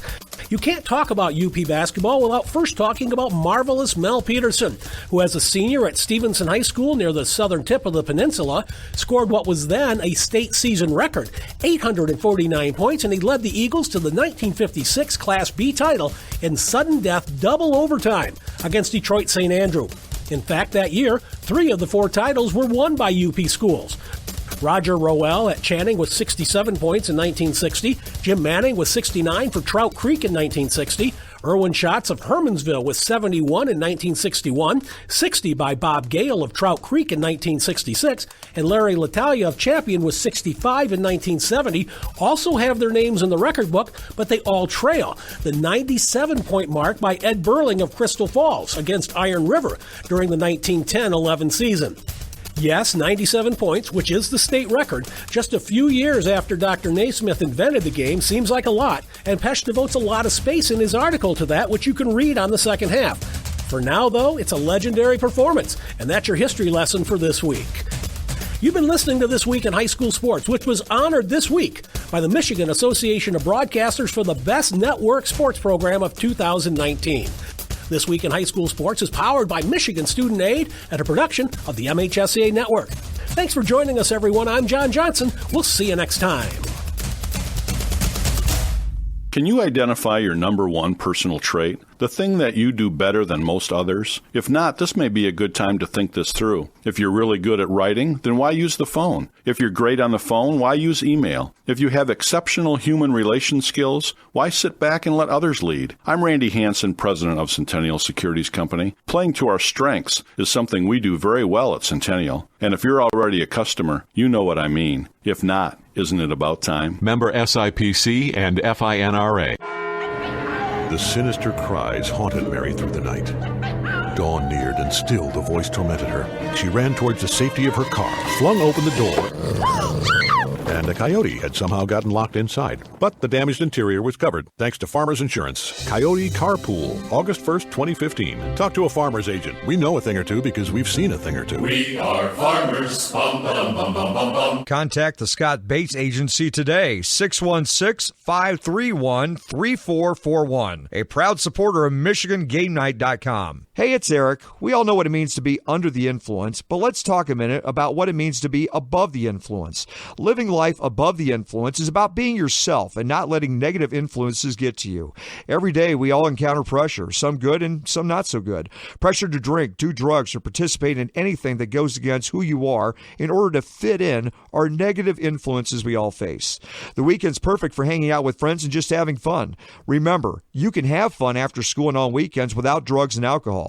If you agree with me, you're not alone, because the majority of teens in Kent County choose to live drug and alcohol free. Above the Influence is more than a catchy slogan. It's a lifestyle. Choose the life and the future you want and have the most fun by staying above the influence. A message brought to you by Above the Influence, Kent County Movement, powered by the Kent County Prevention Coalition. Learn more about Above the Influence, Kent County, and tell us how you live above the influence by tagging us on Facebook at KCPC1 or on Instagram. Share your ATI story today. Welcome back to Thornapple-Kellogg High School. Nate Dreyer with you. Chandler off tonight for this final game of the regular season. He'll be back on Monday night for the districts and maybe about to miss a good one down the stretch for the Bulldogs. An 11-point lead over the Trojans of Thornapple-Kellogg at the half. It's 35-24 Grandville. A big close to the first half of play in that second quarter. It was a tight game. It was a tie game, even a Thornapple-Kellogg led game at about the halfway point. of the second quarter, but Grandville would get a good push down the stretch. Landon Regneris was great. He had 3 or 4 field goals out there and a couple of good plays as well, in back-to-back succession offensively, and then on both ends of the floor for Kyle Riddle, kind of helping lead the Bulldog charge. Tommy Gregor, his scoring touch hasn't necessarily quite been leading the way for the Bulldogs in the way you normally would have, but the rest of the team has stepped up well, and you'd expect Gregor, who won only, I believe, 1 or 5, 1 of 6 shooting in the first half, will very likely, or shooting behind the arc, will likely come back, find that shooting touch, and help pull away. Granville bring out the same starting unit that opened the game: Gregor, Cucci, Riddle, Regneris, and Gable. Slightly different look for Thornapple-Kellogg, as they are not going to have the senior Colson Brummel, who started the game, out there to start the second half. It'll be Vanderhyde, who's got the ball right to left up the floor in his place. Run-hand pass to the right wing for Jansma, giving back around to the left wing now for Daly. Daly floats it down low for Shoebridge, turns the back, 5-foot floater, no good off the heel. Rebound down low, being fought for, bodies flying all over the place.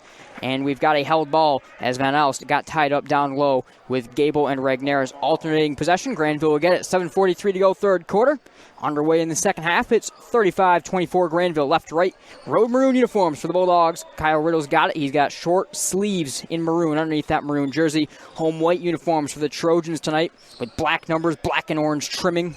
Trojans written across the chest. Top of the key. Gregor, two-hand pass to the left wing for Riddle. Riddle, one dribbles with the left hand, then feeds top of the key for Gable. Gable drives the lane, Euro step, right hand, finish down low, hit the bottom of the rim, and a pass up the floor was tipped by Regneris, but controlled on for Daly in the right wing. Daly through defenders, off balance, awkward shot from 8 feet as he faded away, and the rebound comes on for Riddle after the shot missed everything. Riddle quickly up the floor, feeds top of the key for Gregor. Jab steps, right wing for Gable. Gable right hand dribble, walks it right, then gave it back on top of the key for Gregor. Gregor feeds on for Riddle, penetrates, feeds left corner, Regneris 3. That one misses everything short, and the rebound taken by Vanderhyde. Right to left up the floor, it's Nolan Daly. Daly, two-hand pass for Shoebridge. Shoebridge dumps down to the right block for Van Elst. He was really good early in this game. Has the ball spiked away by Gable, able to regather. Feed right corner for Shoebridge, and he'll knock down a catch-and-shoot 3. Nothing but net. 35-27. Thornapple-Kellogg got the first points of the second half with 6.5 to go in the third quarter. A much different feeling third quarter than what we saw to open the game in the first quarter, as both teams came out scoring like crazy. Grandville had 7 points in the first minute. Top of the key, catch-and-shoot 3. Gregor, good. Banged it home. Tommy Gregor's got 2 threes now, and it's 38-27 as Grandville is able to match the 3 from Shoebridge, who's got it in the right wing for the Trojans. Floats it court wide to the left wing for Jansma. Top of the key for Vanderhyde. Vanderhyde looking to the right side, forces a pass on for Daly. Daly standing, pumping the ball to the right corner for Jansma. Floats it down to the right elbow for Van Elst. Quick pass down low for Shoebridge. Shoebridge cuts to the basket and scores off the glass. Able to work along the baseline and get the feed. 38-29. Gregor all the way to the rack. Spins. Can't. He's able to get the finish off the glass. That one hung on the rim and got a really friendly roll for Tommy Gregor. Nice move. It's 40-29 Grandville with 5:43 to go in the third quarter. Left wing for Daly. Daly drives the lane. Euro step and a pass forced to the left corner is knocked out of bounds by Tommy Gregor underneath the offensive hoop. The Trojans will keep it. 5:36 to go, third quarter, 40-29. Nolan Daly, the junior guard, set to trigger. Right corner for Shoebridge. Right wing for Jansma. Puts up a 3 over top of Riddle. Good, nothing but net. Riddle was closing late defensively, and Jansma, he's trying to couple. He claps his hands afterwards defensively, able to hit it. 40-32, back down to an 8-point game. Gregor works baseline, feeds left corner for Gable. 3 is good, nothing but net. 3-point barrage on both sides of the ball, and it's 43-32 Grandville. Right corner, Daly thought about the 3. Working around a jumping Gable, stops in the right corner and skips it to the right wing for Shoebridge. High pass right corner for Daly. Back on for Shoebridge right wing. Two-hand pass to the left side. Jansma pulls up a 24-foot 3. Bangs off the front iron. Rebound taken by Gregor as he ripped it away from Austin Van Elst and takes it left to right up the floor. Gregor steps into a 3. Good! Tommy Gregor. I said it a few moments ago. You knew he's going to get hot. He buries another one. It's 46-32 and a timeout called by Thornapple-Kellogg and Coach Thaler. And a big applause and cheer from the Grandville side as they're able to force the timeout. 4:50 to go, third quarter. 46-32. Grandville leading. We'll be right back from Thornapple-Kellogg. The sinister cries haunted Mary through the night. Dawn neared, and still the voice tormented her. She ran towards the safety of her car, flung open the door, and a coyote had somehow gotten locked inside. But the damaged interior was covered thanks to Farmers Insurance. Coyote Carpool, August 1st, 2015. Talk to a farmer's agent. We know a thing or two because we've seen a thing or two. We are farmers. Bum, bum, bum, bum, bum, bum. Contact the Scott Bates Agency today, 616-531-3441. A proud supporter of MichiganGameNight.com.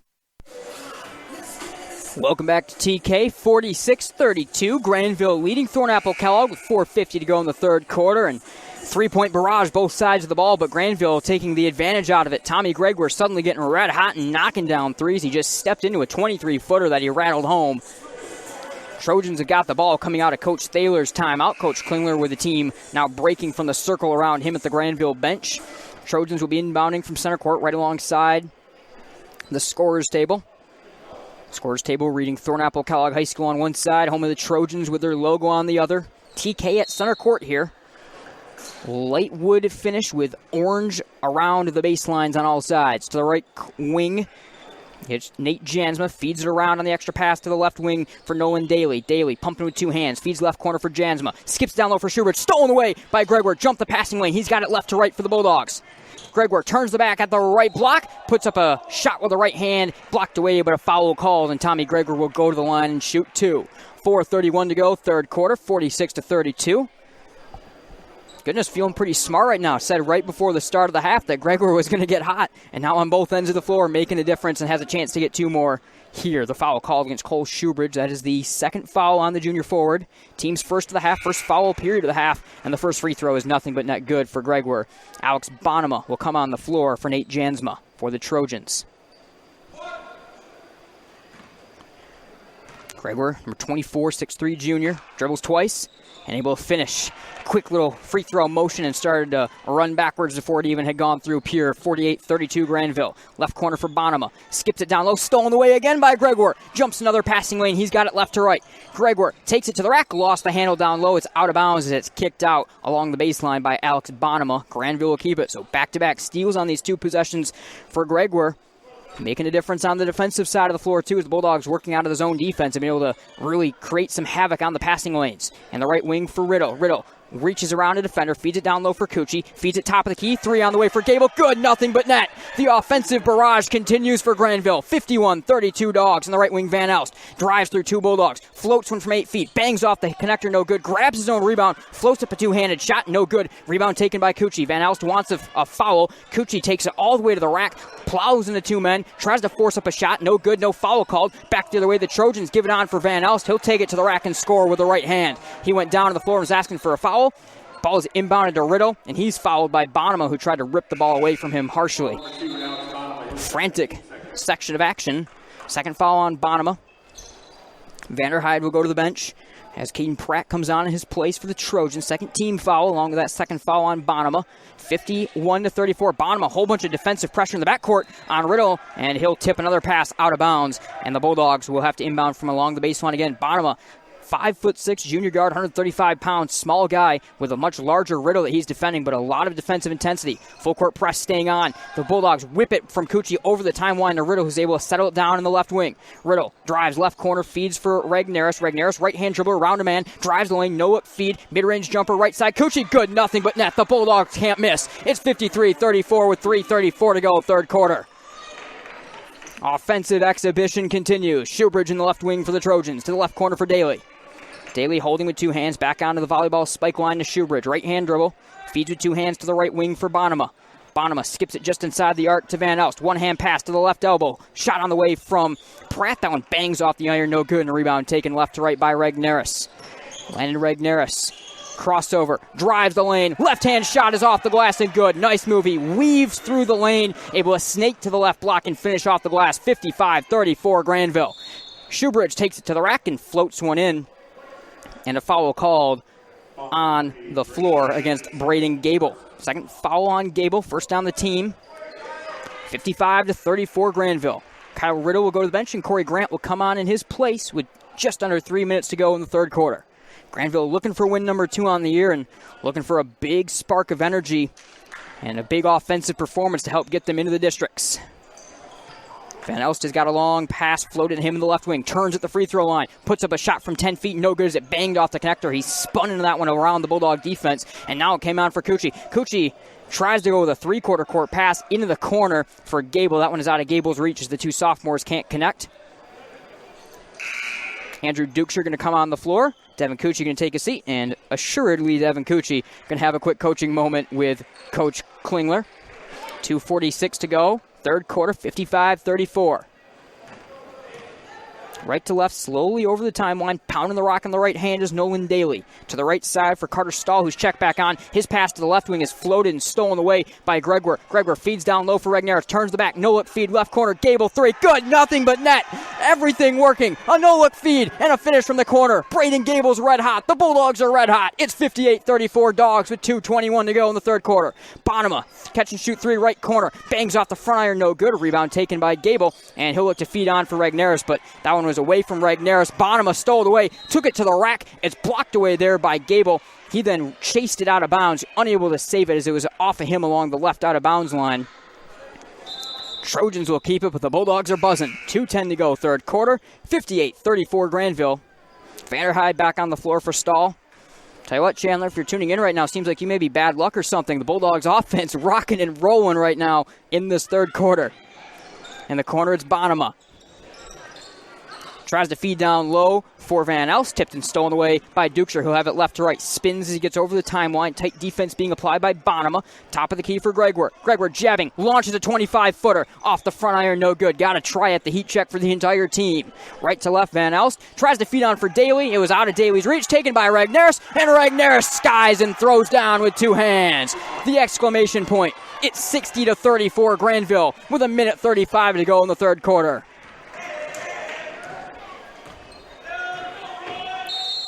Timeout from the Thornapple-Kellogg bench and Coach Thaler. Maybe the best quarter the Bulldogs have played all year long. They lead at 60-34. We'll be right back here from TK. Can you identify your number one personal trait? The thing that you do better than most others? If not, this may be a good time to think this through. If you're really good at writing, then why use the phone? If you're great on the phone, why use email? If you have exceptional human relation skills, why sit back and let others lead? I'm Randy Hansen, president of Centennial Securities Company. Playing to our strengths is something we do very well at Centennial. And if you're already a customer, you know what I mean. If not, isn't it about time? Member SIPC and FINRA. Support. Welcome back to Thornapple-Kellogg. Nate Dreyer with you. 60-34. Grandville, a huge third quarter, continuing to pull away as they were at the end of the second quarter. But at the start of this second half, they've been on fire. Coach Klingler's squad coming back on the floor out of the TK timeout. Grant Dukeshire, Cooper Bryant, Braden Gable, Landon Regnerus, the unit. Regnerus just with a two-hand slam. And it's everything for the Bulldogs. The Harlem Globetrotter-type passes and plays. They're knocking down every three in sight. And that's the big thing out of tonight. A Thornapple-Kellogg team giving up nearly 70 points per game on the year, but a chance, therefore, for Grandville to get some offensive mojo. They're seeing the ball go in the basket now for the first time in quite a while with all the tight defenses they see in the OK Red. Could be a good bit of momentum on that side of the floor, especially going into the district. Grandville has 60 points for the first time since OK Red play started. And they've got it with a minute to go in the third quarter. Long possession in the right corner. Vanderhyde tries to turn inside, works baseline, and then skips it to the top of the key for Shoebridge. Two-hand pass to Daly, left wing. Head fake, drives inside, step back, 15-footer, good. Nice move by Nolan Daly to knock it down and make it 60-36. Regnerus up the floor. One hand, high pass into the corner for Gable. Head fake, drives left baseline, takes it to the rack, and then feeds it right corner for Cooper Bryant. Tight defense on him from Daly, tries to feed inside. It's tipped away and stolen and taken by Vanderhyde. Vanderhyde will elevate and put it in off the glass with a right-hand finish. 39 and less to go, third quarter, 60-38 Grandville. Gable works around a Dukeshire screen to the right wing. Right-hand dribble for Gable into the right corner. Watched by Shoebridge. Floats it down low for a jumping Regnerus. Turns the back and finishes off the glass. Nice move with the right block by Regnerus. 62-38 Grandville. 22 and less to go in the third quarter. Shoebridge. Two-hand pass to Daly on the right side. Daly right-hand dribble. Gable creeping in on him. Crouched defensively. Shoebridge in front of the timeline with Cooper Bryant all over him. Left-hand dribble, steps inside, now steps back along the half-court line before feeding to the right side for Daly. Daly driving, bumped into by Corey Grant, but he traveled as he bounced off of Grant. And Grandville gets the ball back with 3.6 seconds to go in the third quarter. 62-38. Ball is inbounded to Gable. He'll take it up left to right. Gable crosses over, launches a half-court shot, and that one is barely no good off the front iron. You figured it had to go the way the third quarter went for the Bulldogs. They lead at 62-38 after 3. We'll be right back here on Michigan Game Night. Daniel the deer danced everywhere. He pranced through fields and jigged through rivers. Then he saw it. What a stage! A place no deer had dared dance before. The hood of a brand new car. Hey, my car! And the car was covered, thanks to Farmers Insurance. Deer Dance Floor, December 1st, 2014. Talk to a farmer's agent. We know a thing or two because we've seen a thing or two. We are farmers. Bum, bum, bum, bum, bum, bum. Contact the Scott Bates Agency today, 616-531-3441. A proud supporter of MichiganGameNight.com. Business and sports have a lot in common. Members of a team need to stay focused on their goal of preparing for the game and winning the contest. Here at Centennial Securities Company, we work along the same lines. Every day we prepare to win, except that our win is the level of satisfaction and service that we provide our clients. It's an excellent game plan, and one that we play by for the entire season. If you're a Centennial Securities customer, you know what I mean. If you're not, isn't it about time? Member SIPC and FINRA. Welcome back to Thornapple-Kellogg. Nate Dreyer with you here on Michigan Game Night. 62-38, Grandville over Thornapple-Kellogg, looking to get the win in the regular season finale, get win number 2 on the year, and carry a lot of offensive momentum. Shoebridge drops it down low, fed now right corner for Pratt. His 3 is on the way and good. Shot it over top of Corey Grant and buries it. 62-41. Inbounded to Summers. He's back on the floor, and there's full court pressure on him from Vanderhyde. Gets it over the timeline, left to right, stops up and feeds behind him to Dukeshire with a right-hand dribble to the right wing. High floating pass back to the left side for Summers. Summers fakes a pass, drives to the free throw line, skips it for Dukeshire, catch and shoot 3, misses everything wide, and the rebound is out of bounds off of that shot. And the Trojans take the ball back over. 62-41 Grandville. 30 seconds gone in the final quarter. Trojans going to roll it up the floor right to left, where Daly will pick it up right in front of the timeline and take it over with a right-hand dribble. Two-hand pass to the left side for Shoebridge. Shoebridge left corner to Pratt, to the left elbow for Van Elst. Van Elst knocked down to the floor as he was trying to bounce to the right side. He's tied up, able to somehow split the ball free to the right wing. Bodies all over the place. And now a foul called against Zach Summers as Shoebridge grabbed the rebound, and pretty good football form tackle on the legs to send him down to the floor as he was grabbing it. So first foul on Summers, second on the Bulldogs. Not many fouls in this first half. Trojans had 9, or in the second half, Trojans had 9 in the first half. Vanderhyde catch and shoot 3 from the right wing. Off the heel, no good. Big rebound, spiked away from Dukeshire. Taken down low by Van Elst. Power dribble, right hand, hook shot is good. Spun home off the iron. 7 minutes to go in the ball game. 62-43, full court pressure on Cooper Bryant. 2 men all over him, and eventually a foul is called. Vanderhyde steals the ball away, slams the ball hard against the floor, and the foul is on Vanderhyde. Third against the team, second on Vanderhyde. Full court pressure, very aggressive right now from the Trojans. They've got 3 in the back quarters. The Bulldogs have got 2 back there. Nice job by Summers to break away from the defense, take it over the timeline, and then penetrate, feed left corner for Myron Brewer. And a foul called on the floor as Brewer tried to drive the lane. Foul is on Van Elst, his 3rd, team's 4th. So a couple quick fouls for the Trojans right after I mentioned the lack of fouls in this game. 6:49 to go, 4th quarter, 62-43 Grandville. Bryant underneath the offensive hoop looking to trigger, and Coach Klingler is forced to call a timeout as the Bulldogs couldn't get anyone open. Good start to the 4th quarter for TK as they've got the Bulldogs a little confused and a little on the back foot to open things up. We're going to quick step aside and be right back from Thornapple-Kellogg. 62-43 Grandville here early in the 4th. Support for Michigan Game Night comes in part from Werner & Sons Roofing and Exteriors. Hi, this is Chris Werner. Werner & Sons Roofing provides services for roof repairs, roof replacements, as well as storm damage and insurance work. Specializing in asphalt shingle roofs from GAF, America's #1 shingle manufacturer, as well as metal roofs and gutters. Our phone number is 616-844-5382 or visit us online at wernerroofing.com. Werner & Sons is a proud supporter of high school sports and MichiganGameNight.com. Welcome back here to Michigan Game Night and Thornapple-Kellogg High School. 62-43 Grandville. Dogs the 19-point lead with 6:49 to go in the 4th quarter. And underneath the offensive hoop, Grandville going from left to right across the radio dial. They're in the road maroon uniforms, and Cooper Bryant set to trigger. Pumping, looking for a lane. Floats one in front of the timeline to Summers, who is moving to his right side.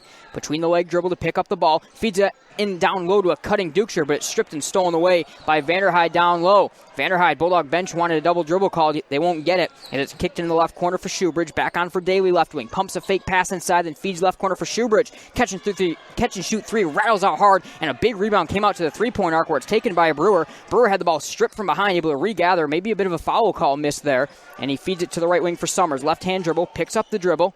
Summers down low for Dukeshire. That ball is stolen away by Pratt, who read the passing lane and takes it right to left for the Trojans and the home whites. Daly drives the lane, and he got tripped up and fouled as he tried to penetrate. 6:11 to go, fourth quarter, 62-43 Grandville. Foul is called on Myron Brewer, his first in the fourth against the Bulldogs.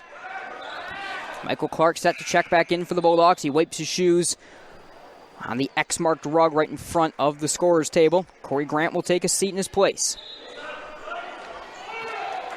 Daly set to trigger. Skips it down low. Ball bounces around as Vanderhyde tried to grab it. It's out of bounds. Delayed signal last off of Myron Brewer. Trojans right underneath the offensive hoop will take it for another inbound. 6:08 to go now in the fourth quarter. Still a 19-point Grandville lead. Daly to trigger, number 13. Skips it down low for Vanderhyde. He did not see the ball. Had his back turned to hit the back of Vanderhyde. Goes out of bounds, and Grandville will take back over. Full court pressure staying on from Coach Thaler and TK. Inbound pass to Grant is stolen away by Daly, but he knocked it out of bounds. And now Grandville will advance the ball about 5 feet up the right out of bounds line, where Dukeshire will trigger this one. Dukeshire looking for Grant, or for Clark, I should say. Clark got held a little bit. He then sends Vanderhyde flying back the other way, and the inbound passes into Clark. He'll take it over the timeline into a double team. Almost lost the handle of the ball and then feeds it to the left corner for Dukeshire. Dukeshire turns the back, feeds left elbow for Myron Brewer. Between the leg dribble, tight double team trap pressure on him. And a timeout called by Coach Klingler as he was trapped up. 5:51 to go, fourth quarter, 62-43. Very aggressive trapping defense on right now from TK. We're going to quick step aside and be right back here on MGN. The only thing better than Friday Night Football is saving money. If you're in the market to purchase a new home or refinance your existing home, don't fumble the ball. Let the team at MI Mutual Mortgage help. Call 616-888-6222. We have a complete playbook of loan programs and will find the right mortgage for you. Serving Michigan communities for over 25 years, locally owned and operated, equal housing lender. We're located at 4595 Broadmoor Avenue Southeast, or you can find us on the web at mimutualgr.com. MI Mutual Mortgage, 616-888-6222. Think bigger. Expect more. Welcome back to Thornapple-Kellogg. Nate Dreyer with you here on Michigan Game Night. 5:51 remaining in the ballgame. 62-43. Been stuck on this number for a while now, as the defensive intensity has been up by TK. They just forced Coach Klingler to call a timeout after Myron Brewer got double-teamed and trapped. And Coach Klingler right now with his group gathered around him drawing something up. The Trojans break from around head coach Josh Thaler.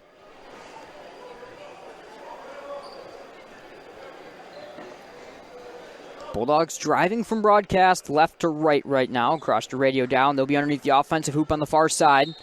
Cooper Bryant in to trigger it. With two hands, slams the ball, then feeds it left corner for Michael Clark. Tight pressure on him from Vanderhyde. Dribbles once to the right side to get free, where he fed it on top of the key for Summers. Summers, double team on him. Reverses direction to the left wing. Fed a pass for Dukeshire.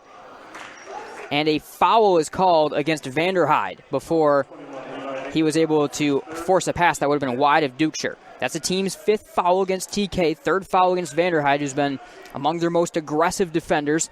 Very lanky wing. Standing in front of Summers. Bryant triggers left corner for Dukeshire. Thought about the three. Dribbles once and then feeds it to the deep left wing for Cooper Bryant. Shoebridge loosely watching him. Around a screen. Bryant to the top of the key. Drives the lane. Picks up the dribble. He traveled, though. Tried to stop up just in front of the free throw line and shuffled the feet as he couldn't stop as quickly as he wanted to. And TK takes the ball back with 5.5 minutes to go exactly in the fourth quarter. 62-43 Grandville, right to left. It'll be rolled up, and Daly will pick it up just before he gets over the timeline, and right hand dribbles it over. Into the right wing. Bryant defending him with his arms spread wide. Left hand pass to left wing. Shoebridge puts up a 23-footer. Good, nothing but net.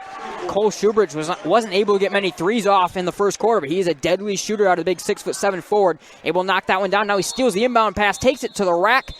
And a foul is called as he drove. Foul will be on Cooper Bryant. And now there's confusion. The Bulldogs were set to inbound. Now both teams need to have a word. So foul is on Cooper Bryant. 62-46 Grandville. Foul on the floor as Shoebridge tried to drive. Dukeshire and Summers take a seat. Regneris comes on the floor along with Gable. So Coach Klingler has seen his team lose a bit of a lead here at the start of the fourth quarter. He's got some of the big-name guys from this game. Gable and Regneris back on. Inbound or pass skipped down low by the Trojans, stolen away by a good effort from Bryant and forced up the floor to Landon Regneris. Picks up the dribble in a double team. Regneris whips it to the right side for Braden Gable. Gable drives, turns his back at the elbow, then turns out behind the arc, whips the pass left wing. Cooper Bryant catch and shoot three, rattles out, rebound taken by Regneris, and he lays it in. Nice effort by Regneris. He's trying to go for a putback slam, but he's able to get the finish. Vanderhyde grabs a long pass just in front of his own bench, but he's tripped up and sent into his bench by Cooper Bryant. 64-46 Grandville with 4:39 to go in the fourth quarter. But what a play made by Regneris a few moments ago, coming from behind the three-point arc to elevate and lay that one in. Left corner, Shoebridge, three over top of Regneris. No good, but the rebound taken by Pratt, and the Trojan possession continues. Van Elst dumps down low for Vanderhyde. He turns and travels, and Grandville gets the ball back. Vanderhyde very aggressive, clapping his hands even after that travel against him. Inbounded to Gable. Has hands all over him from Vanderhyde. Picks up the dribble. One-hand pass over the timeline to Michael Clark. Clark hesitation dribbles into the right corner. Catch and shoot three. Cooper Bryant. Good. Nothing but net. Cooper Bryant gets on the board off the nice feed from Michael Clark. It's 67-46. The trapping defense has stayed on from TK throughout the fourth quarter. Daly forced to dribble wide, almost losing the ball into the right wing. Drops a high pass down low for Van Elst. Van Elst waited, let the defense go up, then puts up a shot that's knocked away from him, but a foul is called. Looks like he may have kind of almost lost the ball more on his own, but they're going to say that he was just grabbed down or hit on the arm by Braden Gable. Third foul on Gable, 6 on the team. Gable comes back to talk to Coach Klingler after that. Van Elst at the line, 6'6", junior center. First free throw rattles out harshly off the right-hand shot. Cameron Gavette, along with Alex Bonema, come on the floor as Vanderhyde and Daly take a seat. So Coach Thaler, with 4 minutes to go in the game, maybe a little bit of a white flag. He's also, I would assume in a moment, going to get his two seniors on the floor to finish out their Thornapple-Kellogg career. Second free throw is good at 67-47 Grandville. Inbounded to Gable right in front of the out-of-bounds baseline. Now with a right-hand dribble, he'll sprint it up the floor as he's able to get by Shoebridge. Takes it all the way to the rack. Hesitates, fades away, and can't finish down low as he tried to Euro step into a tough fadeaway shot that banged off the glass. No good. Shoebridge takes it, feeds it down low. Extra pass for Van Elst. Turns the back, floated up a two-hand shot. No good, but a foul called. Regneris staying there with his hands straight up. 3:44 to go, fourth quarter. 17 foul against the Bulldogs, third on Regneris. So Trojans shooting free throws the rest of the way regardless, but this will be 2 at the line for Van Elst. Dribbles once, bends the knees, and the big lanky forward rattles home the first free throw. Riddle, Kriska, and Bally come on the floor for the Bulldogs. And Nate Jansma, the senior, comes back on for Thornapple-Kellogg. Van Elst at the line, 67-48. Able to hit the second as that one bangs home. 3:44 to go in the fourth quarter. Full court pressure staying on from the Trojans. Kriska gets free. On the far side of the floor, skips it back along for Riddle, who inbounded originally. Riddle turns the back and floats it over the timeline for Kriska. Left corner for Clark. Catch and shoot three. Just rattles out for Clark. Rebound taken by Van Elst. Pushed up quickly right to left by Shoebridge. Shoebridge takes it to the rack. Drags the foot. No travel called. Unable to get the finish, but grabs his own rebound and puts that one in. It was tipped up off the initial rebound chance by Van Elst and finished by Shoebridge. 67-51. Kriska through the double team. He is fouled. Nate Jansma saying that he tied him up, but the foul is against Jansma, the senior. 3:16 to go in the fourth quarter. 67-51. Sam McCune, the junior, will come on the floor for the first time tonight, along with Reese Garbrecht, another junior. Bulldogs bring Will Maywall on the floor as Riddle will take a seat. So second unit's on for both teams. Kriska, Bulldogs moving left to right across the radio dial, just in the backcourt. Now Kriska won't inbound it. He was originally set to take it.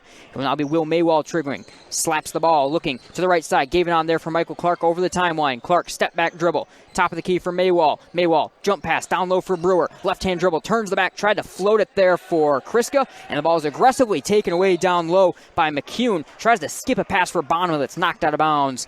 Straight back into his face by Michael Clark. And from along their own offense, or underneath their own basket, the Trojans along the baseline will inbound. Bonham will take it up right to left. 3 minutes to go in the game. 67-51. Granville's going to get win number 2 on the year here tonight in TK. Jansma to the right corner. Working here is McCune, top of the key. Jansma 3. That one misses everything wide to the left side, and Granville gets the ball. 2:53 to go in the game. 67-51. And it just feels like a big win for Granville, both in the way that they were able to score so effectively tonight and just get that win, get some momentum going into Monday night, going into the playoffs. You never know what can happen. Nice move by Kriska in the left wing. Crosses over, feeds down low for Brewer. He tries to float it in, and that one just spins out. Rebound taken down low by Garbrecht, stolen away by Brewer. One-hand pass to the top of the key for Clark. Turns the back, feeds left corner. Bally, catch and shoot 3. Misses everything just long. Rebound taken by Brewer, but an over-the-back foul called against Myron Brewer. Trojans will take it. 2.5 to go in the fourth quarter. 67-51. That's the second on Brewer, and that is the 8th team foul against the Bulldogs, so it'll be a 1-and-1 at the line for the Trojans. Alex Bonham back at the line, 5'6" junior guard, been one of their most aggressive defenders. He and Vanderhyde helping really set the defensive intensity for TK when they've brought this trap on at the end of the third and into the fourth quarter, where they're able to slow down the Bulldogs' offense a little bit. Free throw off the heel, no good, and the rebound taken by Maywall. Grandville only scored about 7 points in the last 10 minutes of play or so. Maywall jump pass down low for Brewer. Elevates and finishes off the glass. Nice move by Myron Brewer with a right-hand finish. And a pass for Jansma is out of his reach. Grandville gets the ball back. Nathan Hildebrand, the junior forward, will come on the floor for the Trojans. Bonham will take a seat to the final 2:13 of the game. 69-51. Final 2:13 of the regular season. They got Guy on the floor for Michael Clark. Lanky Guy out there with maroon sleeves underneath his maroon jersey. Sleeve down the right leg. In the right corner, Myron Brewer for the Bulldogs. Pump fakes, feeds for Bally, top of the key. Bally, left-hand dribble, penetrates. Fed it for Brewer, who's able to take it into the left corner. Has Hildebrand jumping all over him. Left-hand pass down low for Guy. Turns the back, elevates, can't get the finish with those big lanky arms. Grabs his rebound, puts it home, and a foul. What an effort down low by Agot Guy. The big lanky arms. A kid that transferred out of Rhodes High School in Cleveland that we haven't seen much of this year, but for Guy, he's got a wingspan. He's listed about 6'5", 6'6", but a wingspan that probably goes over 7 foot tall. Able to grab his board and finish off the glass, and Guy at the line will have one more. Dribbles 4 times to steady himself. Quick free throw motion, rattles out. Rebound fought for along the end line and controlled by Garbrecht and the Trojans. Bulldogs have got some pressure on here. Right to left, taken up the floor by Cameron Givette. To the left wing for Jansma. The senior launches the 3, buries it from 23 feet, nothing but net. Good way to try to go out on his senior night from Nate Jansma. Final minute and a half of the game, 71-54 Grandville. Bally drives the lane, gets tied up, turns, and a jump ball is eventually called out of that long scrum. Alternating possession stays with the Bulldogs. Dawson Kriska from underneath the offensive hoop will trigger for the Bulldogs. Minute 23 to go, holding the ball high. Kriska feeds right corner for Bally. Quick dribble move to get into the right wing, and now he'll back it out just in front of the timeline. Reverse direction, take it to the rack. Euro step and a left-hand finish will not go off the glass. Rebound taken by Guy. Fed top of the key for Brewer. 3 on the way, no good. And a leaping rebound taken by McCune and the Trojans. Love the rebounding that Agot Guy has brought in late in this ballgame. Brings a different element. Left wing, Jansma puts up the 3. No good off the front iron. Rebound taken by Bally with speed left to right. Final minute of the game. Bally hesitates. Picks up the dribble, feeds it on for Guy. Guy long strides to the free throw line. Floated a high pass for Kriska. Top of the key for Brewer. Brewer, left corner, Bally, catch and shoot 3. Bangs off the glass, no good. Rebound taken by a spinning Will Maywall, but he can't get the finish down low. Trojans have got it to the final 37 seconds. 71-54. Grandville going to get back in the win column. Hildebrand, left wing for Jansma. the senior playing his final moments on his home floor. To the right wing, Hildebrand, catch and shoot three, rattles out. Possession stays alive. Down low, shot from McCune, blocked away from behind, and a foul called. Sam McCune, the junior forward, will go to the line and shoot two. 20.5 seconds to go, 71-54 Grandville. Follows the third on Brewer, and the 9th against the Bulldogs. McCune at the line, and the free throw too strong off the heel. Carter Stahl comes on the floor for Jansma, and Jansma gives a hug to Stahl and gets the applause as he walks out on his senior night.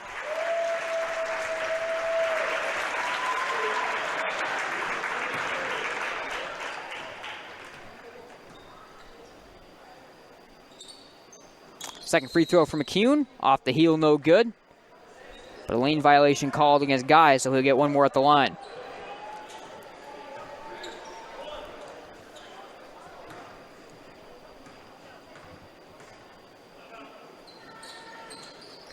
Free throw, nothing but net good. Makes it 71-55. Kriska left to right. Passed a little bit of pressure into the front court. No look pass to the corner for Bally. Drives the baseline from left to right. Picks up the ball underneath the hoop in the key. Somehow floats a pass for Brewer. Launches a three. Good. Nothing but net. What a shot by Brewer. With defense in his face, makes it 74-55 Grandville. Final 2 seconds off the clock. And Grandville ends the regular season with a big win tonight. And Thornapple-Kellogg, what an effort it was. Top to bottom for the Bulldogs. Tough to even necessarily, we'll get into it, but name one player of the game from this one because they were so good throughout their rotation tonight. They pick up a huge win, both in terms of just getting the win, but the offense steps up for Grandville as they're able to put 74 points on the board in this one. The defense was strong down the stretch as well. They're able to force some turnovers. You look back to some of the moments Tommy Gregor had jumping passing lanes, and Grandville ends the year in the regular season with a win, and they'll head into Monday night and Zeeland East in that district opener with a whole bunch of momentum. We got a lot to break down here on the Grandville Scott Bates Farmers Insurance Agency post-game show. But at the end of things, Grandville will finish the regular season at 2-18 overall. TK will finish it at 3-17. We're in a quick step aside. We're going to be right back here from Thornapple-Kellogg. Bulldogs win to close out the regular season. The sinister cries haunted Mary through the night. Dawn neared, and still the voice tormented her. She ran towards the safety of her car, flung open the door, and a coyote had somehow gotten locked inside. But the damaged interior was covered, thanks to Farmers Insurance. Coyote Carpool, August 1st, 2015. Talk to a farmer's agent. We know a thing or two because we've seen a thing or two. We are farmers. Bum, bum, bum, bum, bum, bum. Contact the Scott Bates Agency today, 616-531-3441. A proud supporter of MichiganGameNight.com. Can you identify your number one personal trait? The thing that you do better than most others? If not, this may be a good time to think this through. If you're really good at writing, then why use the phone? If you're great on the phone, why use email? If you have exceptional human relation skills, why sit back and let others lead? I'm Randy Hansen, president of Centennial Securities Company. Playing to our strengths is something we do very well at Centennial. And if you're already a customer, you know what I mean. If not, isn't it about time? Member SIPC and FINRA. Support for Michigan Game Night comes in part from Werner & Sons Roofing and Exteriors. Hi, this is Chris Warner. Werner & Sons Roofing provides services for roof repairs, roof replacements, as well as storm damage and insurance work. Specializing in asphalt shingle roofs from GAF, America's #1 shingle manufacturer, as well as metal roofs and gutters. Our phone number is 616-844-5382 or visit us online at wernerroofing.com. Werner & Sons is a proud supporter of high school sports and MichiganGameNight.com. And welcome back to the Grandville Scott Bates Farmers Insurance Agency postgame show. Nate Dreyer with you. 74-55 Grandville winners to close out the regular season here tonight on MGN. And Chandler, if you're tuning in, obviously Chandler Timmer, my normal partner, not with us here tonight. And Chandler, if you're tuning in, I'm going to pull a move that you may be used to, and I'm going to ad-lib a little bit and change the rules maybe on the player of the game. And I'm going to give a broad player of the game to any Bulldog member of the rotation tonight. And I'm just going to give a team-wide player of the game. I know that's such a cheesy, corny thing to do, but top to bottom, it's tough to pick because up and down the Grandville lineup, they all had their moments. Kyle Riddle had some big moments in the third quarter, both offensively and defensively. Tommy Gregor once again helps lead the way offensively for the Bulldogs. He got hot in the third quarter with a couple of threes, had some good defensive plays.